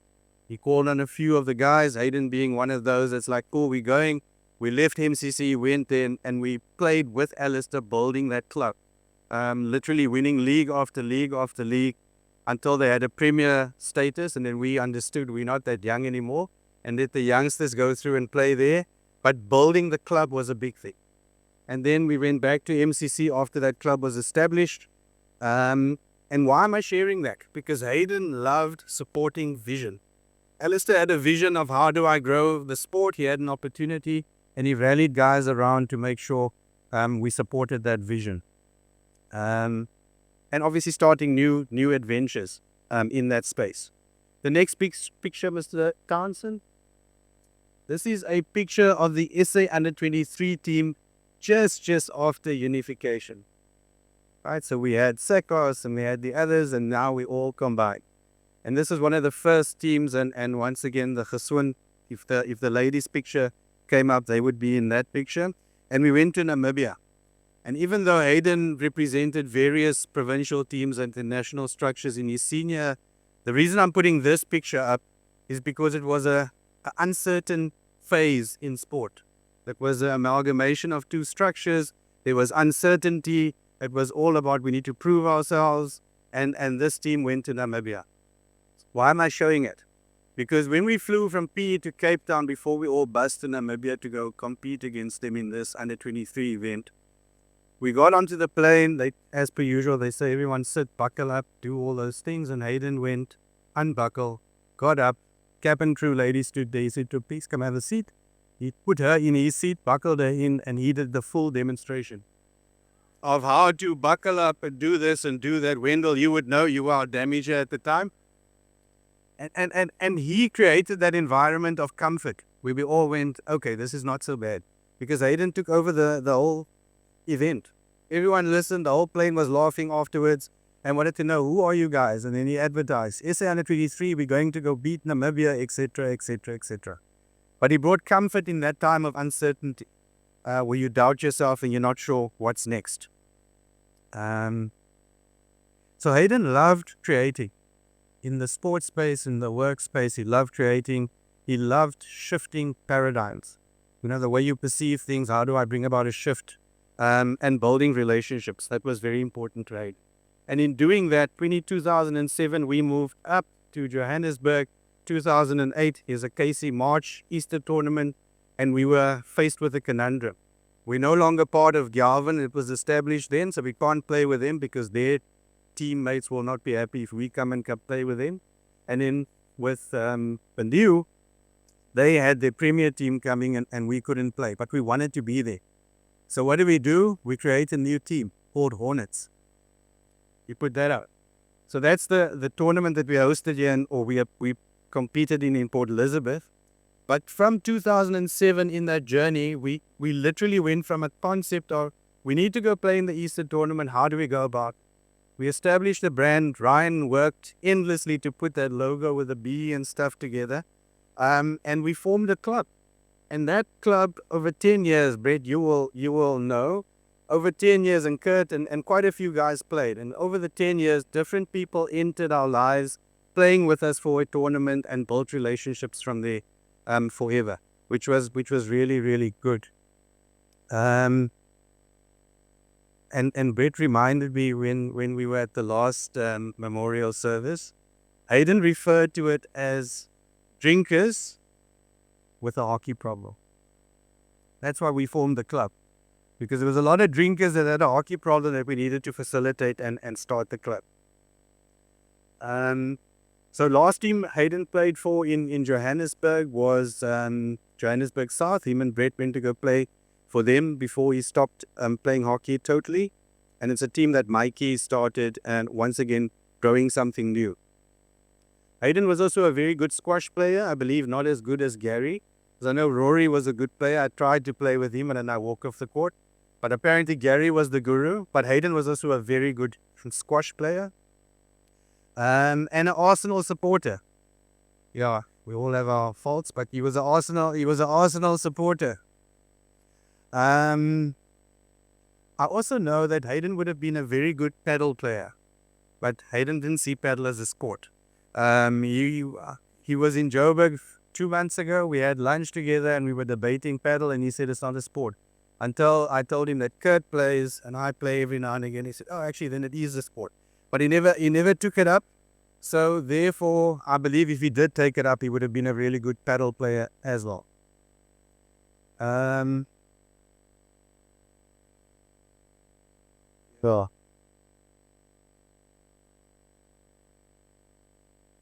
So in our upbringing, in terms of establishing the baseball, the volleyball, all of those, for us it was more just about creating a club or a reason to stay together. And we didn't realize that it taught a lot of us a lot of different things. It shaped us in many ways.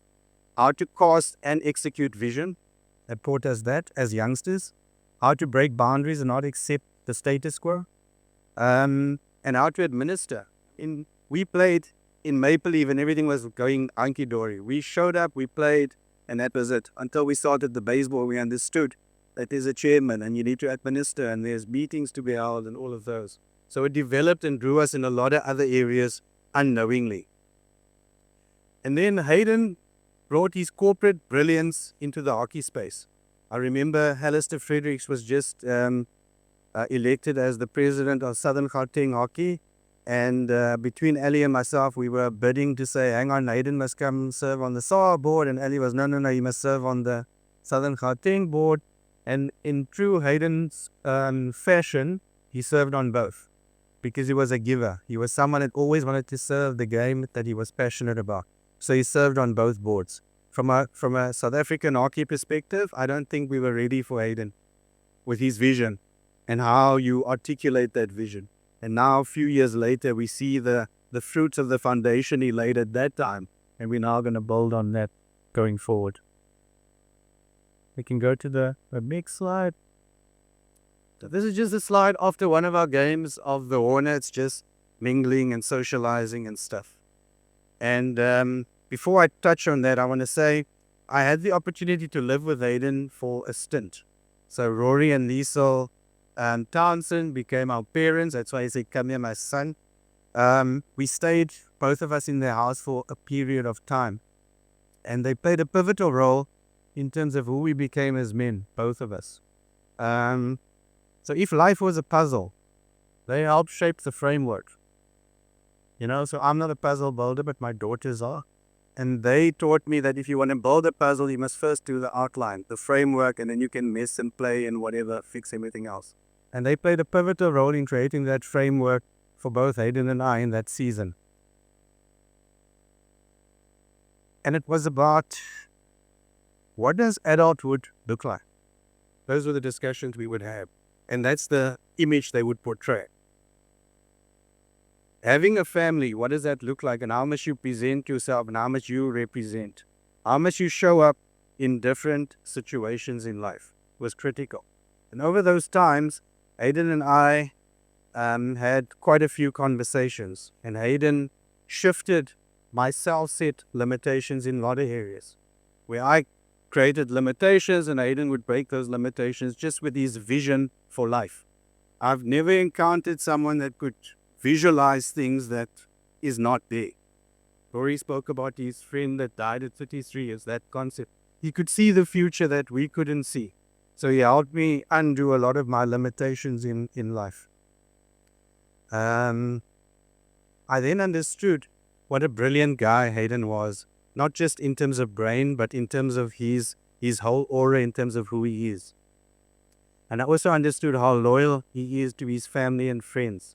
So for the friends group and for everyone that's been impacted by Haydn, he was very loyal to that.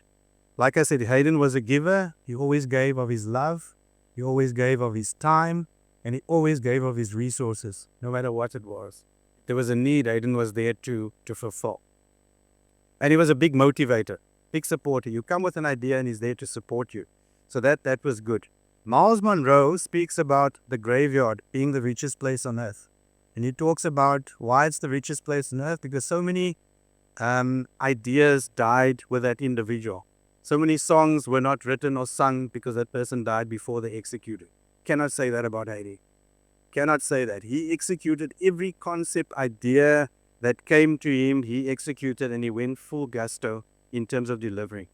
Matthew 25:14-30 speaks about, or Jesus speaks about the parable of the bags of gold. Speaks about this wealthy man that goes on a trip and he gives 1 bag of gold to one of his servants, 2 to the next one, and 5 to the other one. And the ones who received 2 bags and 5 bags multiplied it. And the one that received 1 bag dug a hole and put it in the ground because he was fearful of his master. And the master came back, he took the 1 bag, gave it back, and the master said, "You're not a good servant. You didn't take what I've given you and multiply it." And there we talk about the talents and gifts we have as individuals. And he said to the other 2, the one that got to 2 multiplied theirs, and the one that got to 5 multiplied theirs. And he said to them, "Well done, you good and faithful servant. You have been faithful with a few things. I will put you in charge of many things. Come and share in the master's happiness." And I honestly believe that's what God's saying to Haydn today.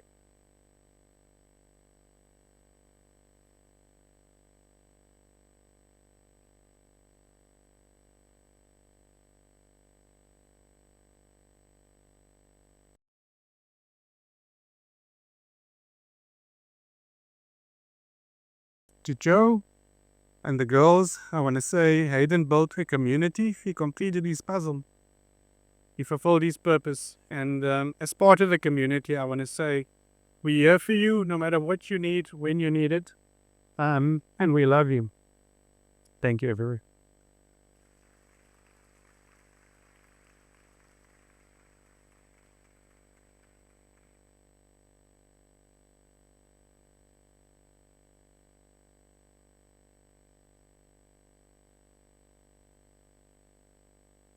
Pretty?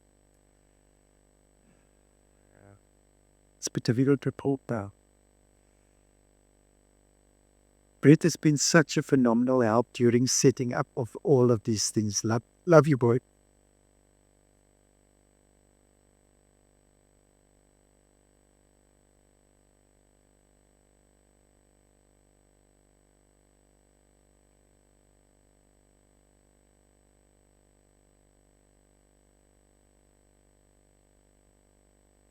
Okay. Before I get going, we've been sitting here now for a while and I've been listening to all the stories and the things that Haydn has been talking to different people about. And I just want to say thank you that I had the privilege and the honor of spending the last 2 weeks he spent in my house and listening to the stories, and it's the things that he was talking to me about. So these things obviously meant a lot to him. The reconnecting after in the past year, I'll actually touch on it later. To some of the stuff that Dion touched on now, and it's these things that the past 2 weeks or the weeks before he passed that he shared with you that I'll be forever grateful for. So I'm sure everybody here knows me. For those who don't, I'm Haydn's nephew. I've been blessed not only to be family, but to also have had the privilege of being a friend and working with Haydn for the past 3 years. So I'm going to talk a little bit about what Haydn was like in the workspace. So we all know Haydn in different ways. Some of us knew him at home, some of us on the track, some of us on the hockey field, in the flak, some in the nightclub, some at work. But the truth is, and I think the message is being echoed here, these things weren't separate for him. He was the same person in all of them. I got a glimpse of work, but from what I can gather, he was the same. Haydn was the same but different. I say it like that because there's a story Haydn loved to share about when he first came into the advertising industry. I think he moved from Cape Town to Johannesburg for the first time. It was early in his career, and he was in some sort of creative discussion. They were looking at a concept or visual, I'm not sure. And the feedback kept coming back to Haydn. I like it, but I want it. The same, just different. And Haydn thought to himself, okay, he was a bit baffled. He thought to himself, how can something be the same and different at the same time? Then one of his colleagues piped up and cut through the confusion. And without missing a beat, they said, so if I stick my finger in your nose, and then I stick my finger in my nose, it's the same, but different. Haydn was floored, first with the sheer cheek of the saying, second with the brilliance of it. Because somehow it worked, it captured exactly what was being asked, and it did it with humor, it made everyone laugh. That moment stuck with him. He laughed about it for years and often said it was one of the moments he realized that it's the industry he belongs in, a place where the contradictions could make sense, boldness was needed, and where humor could cut through noise to get to the heartstrings. And that was Haydn. Wherever he was, at home, on the track, on the boardroom, he was the same but different. The same joy, the same spark, same Haydn. So now I want to take you through a few words or from some of his colleagues over the years that they've shared with me, the people that have walked alongside him in the workplace and the things that they say about Haydn. So Wandile first met Haydn while she was presenting research findings to Ogilvy. So this was 20 years ago. Back then she worked for a research firm, and afterwards Haydn came up to her and said, that was brilliant. This actually sounds like Haydn. That was brilliant, but you're on the wrong side, my baby. Have you ever considered strategy? The research industry is not big enough for you. That single moment changed the course of her career. It planted a seed that eventually led to her building her own agency. She said Haydn had this extraordinary gift for spotting potential and calling it out, even when you couldn't see it in yourself. Charlene first worked with Haydn at Ogilvy as well, and later at Accenture. She remembered the first day, the day he first arrived in Johannesburg. Not quietly, but riding on a motorbike, helmet in hand, black leather jacket, looking like he just stepped out of a GQ shoot. Her first thought was, this boy is going to be trouble. And she was right, but the trouble in the best possible way. The kind of trouble that challenged the rules, melted hearts, built the strongest strategy team in the country. She said Haydn had a way of making people braver because he gave them something even more powerful than direction. He gave them belief in themselves. Mohali, and this is a time I remember, and this is when they were at Jupiter. Mohali shared how Haydn was at the core of what became known as Jupiter's perfect storm. They called it the perfect storm because I think they won like multiple accounts in the space of like 3 weeks. He left Ogilvy, took a risk, poured himself into building something new. His infectious energy lit up Jupiter and Metropolitan Republic. And the young people who joined under his leadership went on to do great things themselves. Later, he famously accelerated Wonderment and then stepped out again to reinvent himself with Accenture, proving there are no lines when it comes to great ideas and the work they power.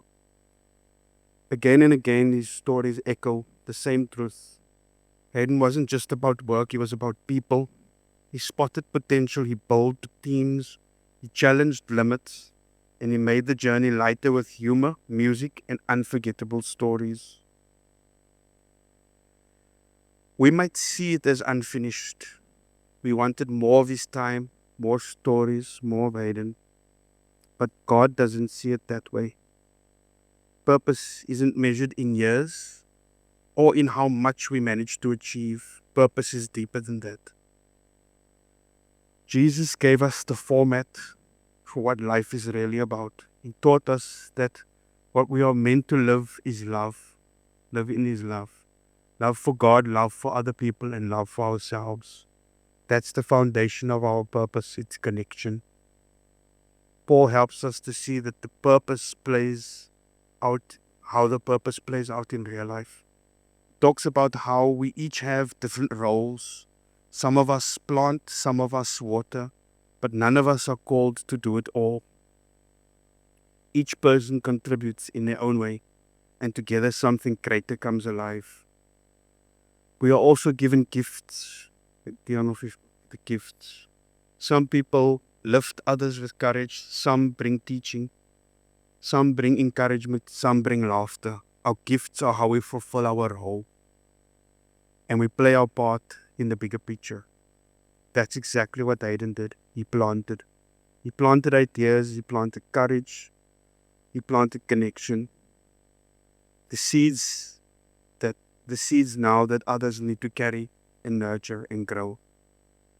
When Haydn was last in South Africa, it was to run a workshop, painting a vision for what the future could look like. Something he was deeply passionate about. Everyone who was there that day, colleagues, clients, partners, walked away describing it with words like masterclass, exhibition, a showcase of brilliance. That was his parting moment here, his swan song, a final planting of a vision that left people inspired. This past Thursday night, I spoke to one of Haydn's colleagues who was part of this workshop, Moaki. We reflected on the idea that Haydn planted, a vision for what would be, what the world could be. And Moaki said to me, we will bring this to life for Haydn.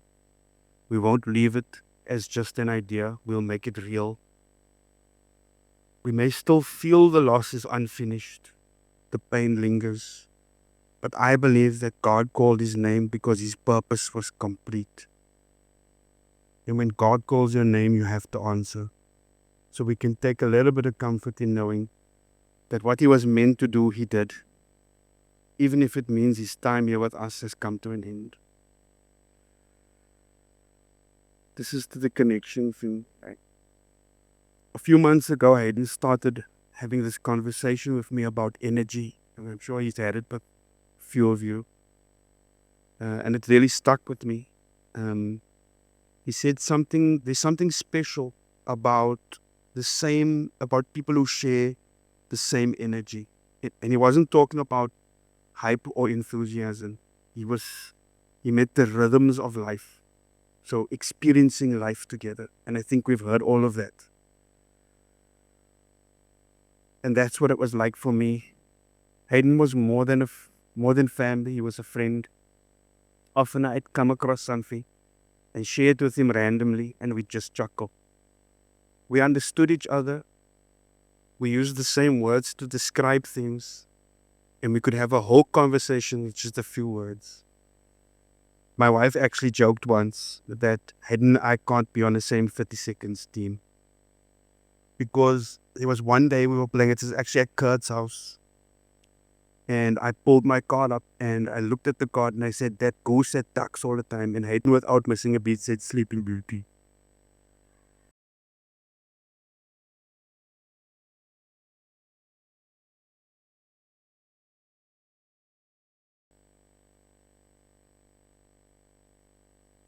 We never said it to each other. So let me say it here today in front of all. Haydn, I love you. I will miss you.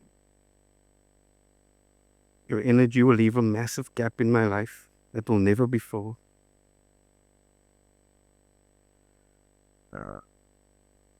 Haydn shared that same energy with so many of us in this room.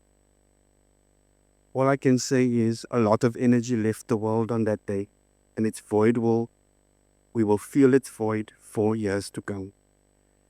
And then just in closing, at Haydn's tribute, Dion also referenced earlier, I shared a story, and you're going to hear people throughout the day reference one for the passage. So I'm going to share the story here so that you know where it comes from. So this was the very same Hornets that we played for. We used to play summer league as well because we had to keep busy in between the Easter tournaments. So we used to play summer league, and summer league gets played at night. And it was a Thursday night. We got home 11 o'clock. I was staying with him. And it's 11 o'clock on Thursday. Friday, we've got to go to work. But Haydn decided he's going to open up a bottle of whiskey at 11 o'clock immediately. But because we were home already, instead of saying, let's have one for the road, because we all know one for the road, he kept saying, one for the passage. And before long, the bottle was done. So here's to many more moments together, many more memories, and always one for the passage.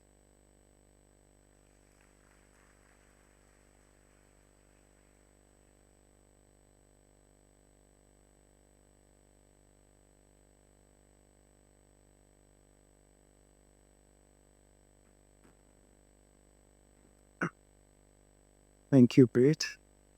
I'm going to be doing just a closing reflection, and then we're going to watch the video and we'll be able to say hi to each other and hug each other and just comfort each other for the rest of the time. This reflection I mentioned earlier about Haydn, how he got his name, could have been Byron, but Yahweh knew, our God, our Heavenly Father knew why he called him Haydn. For those who are wondering whether it's spelled with a D-N or D-E-N, my explanation, it doesn't matter. It will still make sense. My point about it is that our Heavenly Father knows the start from the end. He knows the beginning from the end. We think it's coincidence, and we think these things just happen by chance. Let me just show you one of the things that has really knocked me off my feet. The name Haydn, for those of you, anybody speak Hebrew? Okay, no, nobody. Let me just show you here quickly. The name Haydn, if you spell it in Hebrew, it works the other way around. It's a hay, which means behold. It's like hands up. The yod is a hand holding out. The next letter is the dalet, which stands for a door or a passageway. You see where we're going to? A door and a passageway, as Brett mentioned. And the nun is for the seed you plant and the life you give. So when we put it together, when Haydn was born, this was what was the meaning of his name. Behold, the hands open the door to life. That's an explanation of Haydn's life. He basically touched people and opened the door. But I think more importantly, like his friend shared, that when he found himself in the toilet, waking up, his first thing wasn't, bring me a Coke or bring me this or bring me that, was I left behind? Because Agnes planted that in his heart, that his importance was to do the things of the Lord. And if we look at that, I just want to share something, scripture with you. John 10 verse 9, it says, and Yeshua says, I am the door.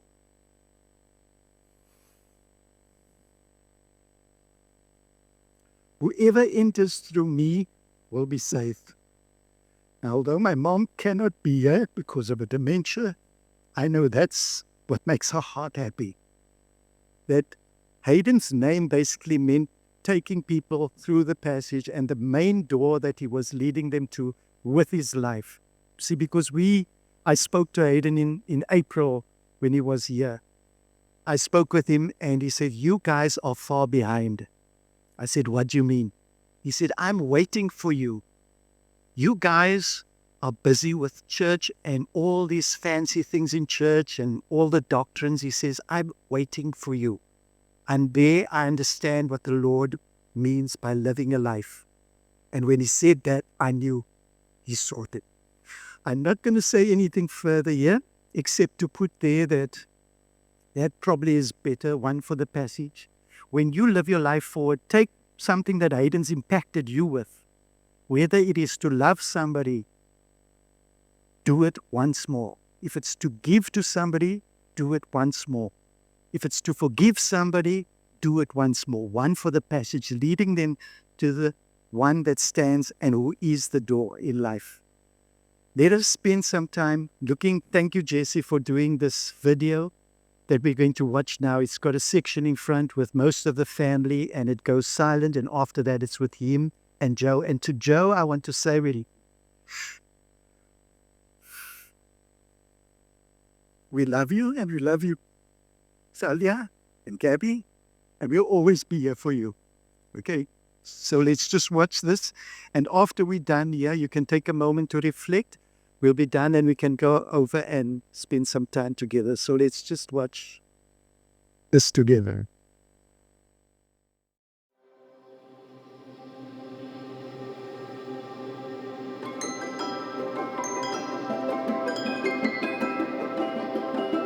Are we taking foreign toast? Yeah. Just. Can Maynard join? Yes, Maynard is supposed to be in it.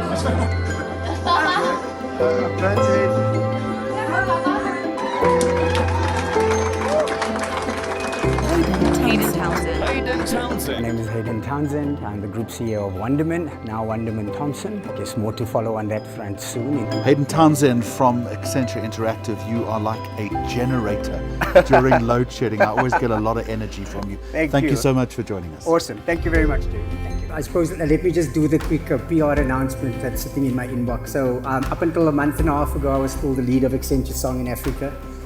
And a month and a half ago, I moved to Greece.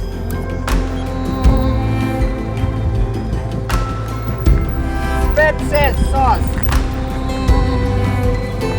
Apparently there are about 17 named beaches, but there are about 31 actually that are accessible, and it is such an incredible change of vibe as you move from one to the other. And I only got to do 3, so I'm an hour away from Athens.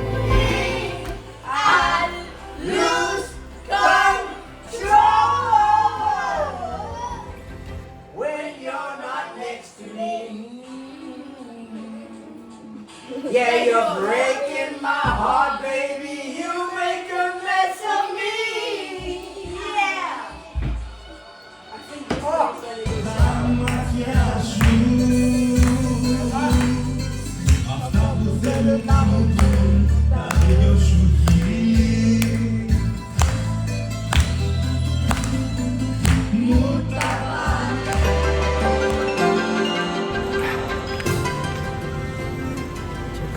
And then the strip continues. Man, this is just.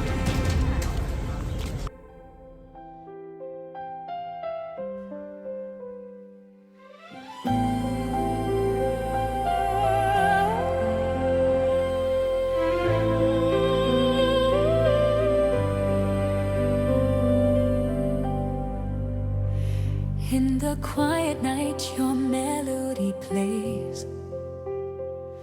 A humble heart lighting up our days. With every note you play, you touch so many lives. A loving soul where true compassion thrives. Gone too soon, your spirit lingers here. In laughter and music we hold you near.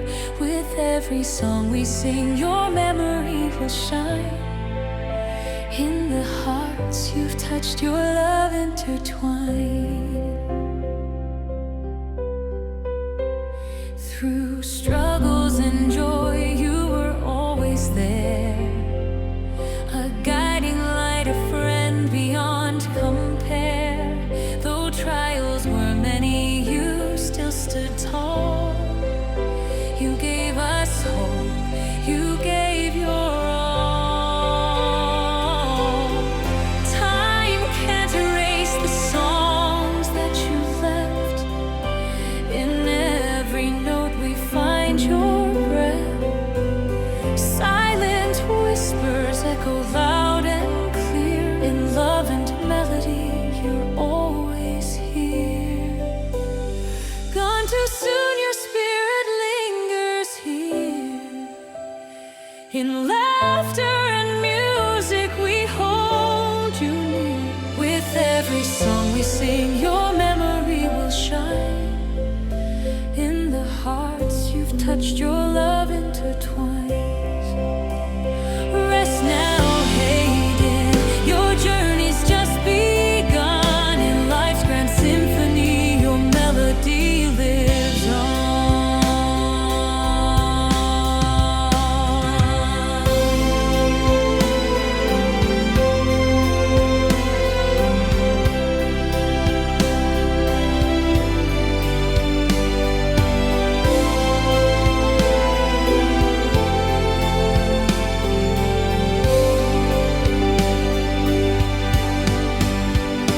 Gone too soon, your spirit lingers here. In laughter and music we hold you near. With every song we sing, your memory will shine. In the hearts you've touched, your love intertwines. Rest now, Haydn, your journey's just begun. In life's grand symphony, your melody lives on.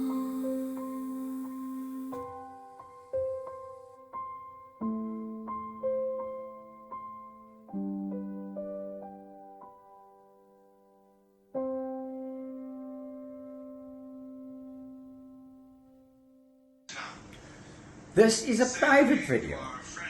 This is a family video. This ain't going on no YouTube channel. This is a memory for my baby and I. The most amazing woman on the planet, whom I love with my entire life. I love you, baby. I love you too. You are so beautiful. Stop now. Love you. This is us. This is our memory. It's just you and me. You don't need to cover your face for our own memory. I love you. The days just seem so dark. The moon and the stars are nothing without you. Your touch, your skin. Where do I begin? No words can explain the way I'm missing you tonight. This emptiness, this hole that I'm inside. These tears, they tell their own story. Told me not to cry when you were gone. But the feeling's overwhelming. It's much too strong. Can I lay by your side next to you?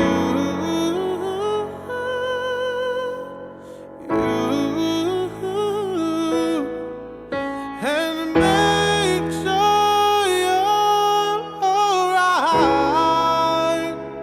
I'll take care I don't want to be here if I can't be with you tonight. I'm reaching out to you. Can you hear my call? Boy, this hurt that I've been through, I'm missing you like crazy.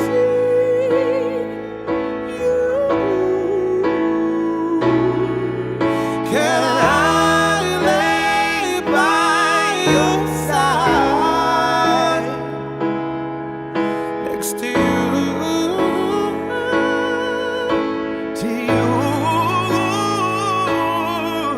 and make sure you're alright? I'll take care of you. Now don't want to be here if I can't be with you tonight.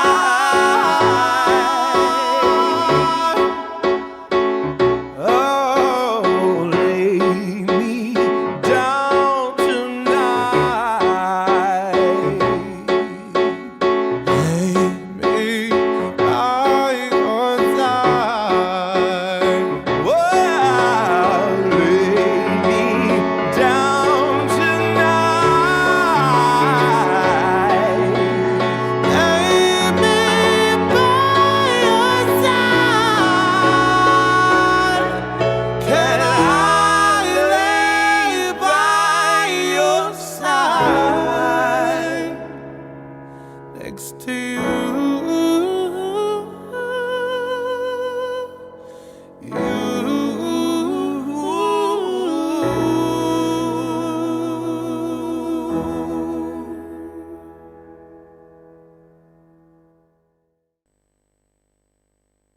Father, we thank you for giving us this time to spend and to think about Haydn and the impact he's made on our lives. We ask you to comfort each of the hearts as we mourn all in different ways, and let us celebrate his life. And thank you for giving in a profound 55 years. We thank you in Yeshua's name. Amen.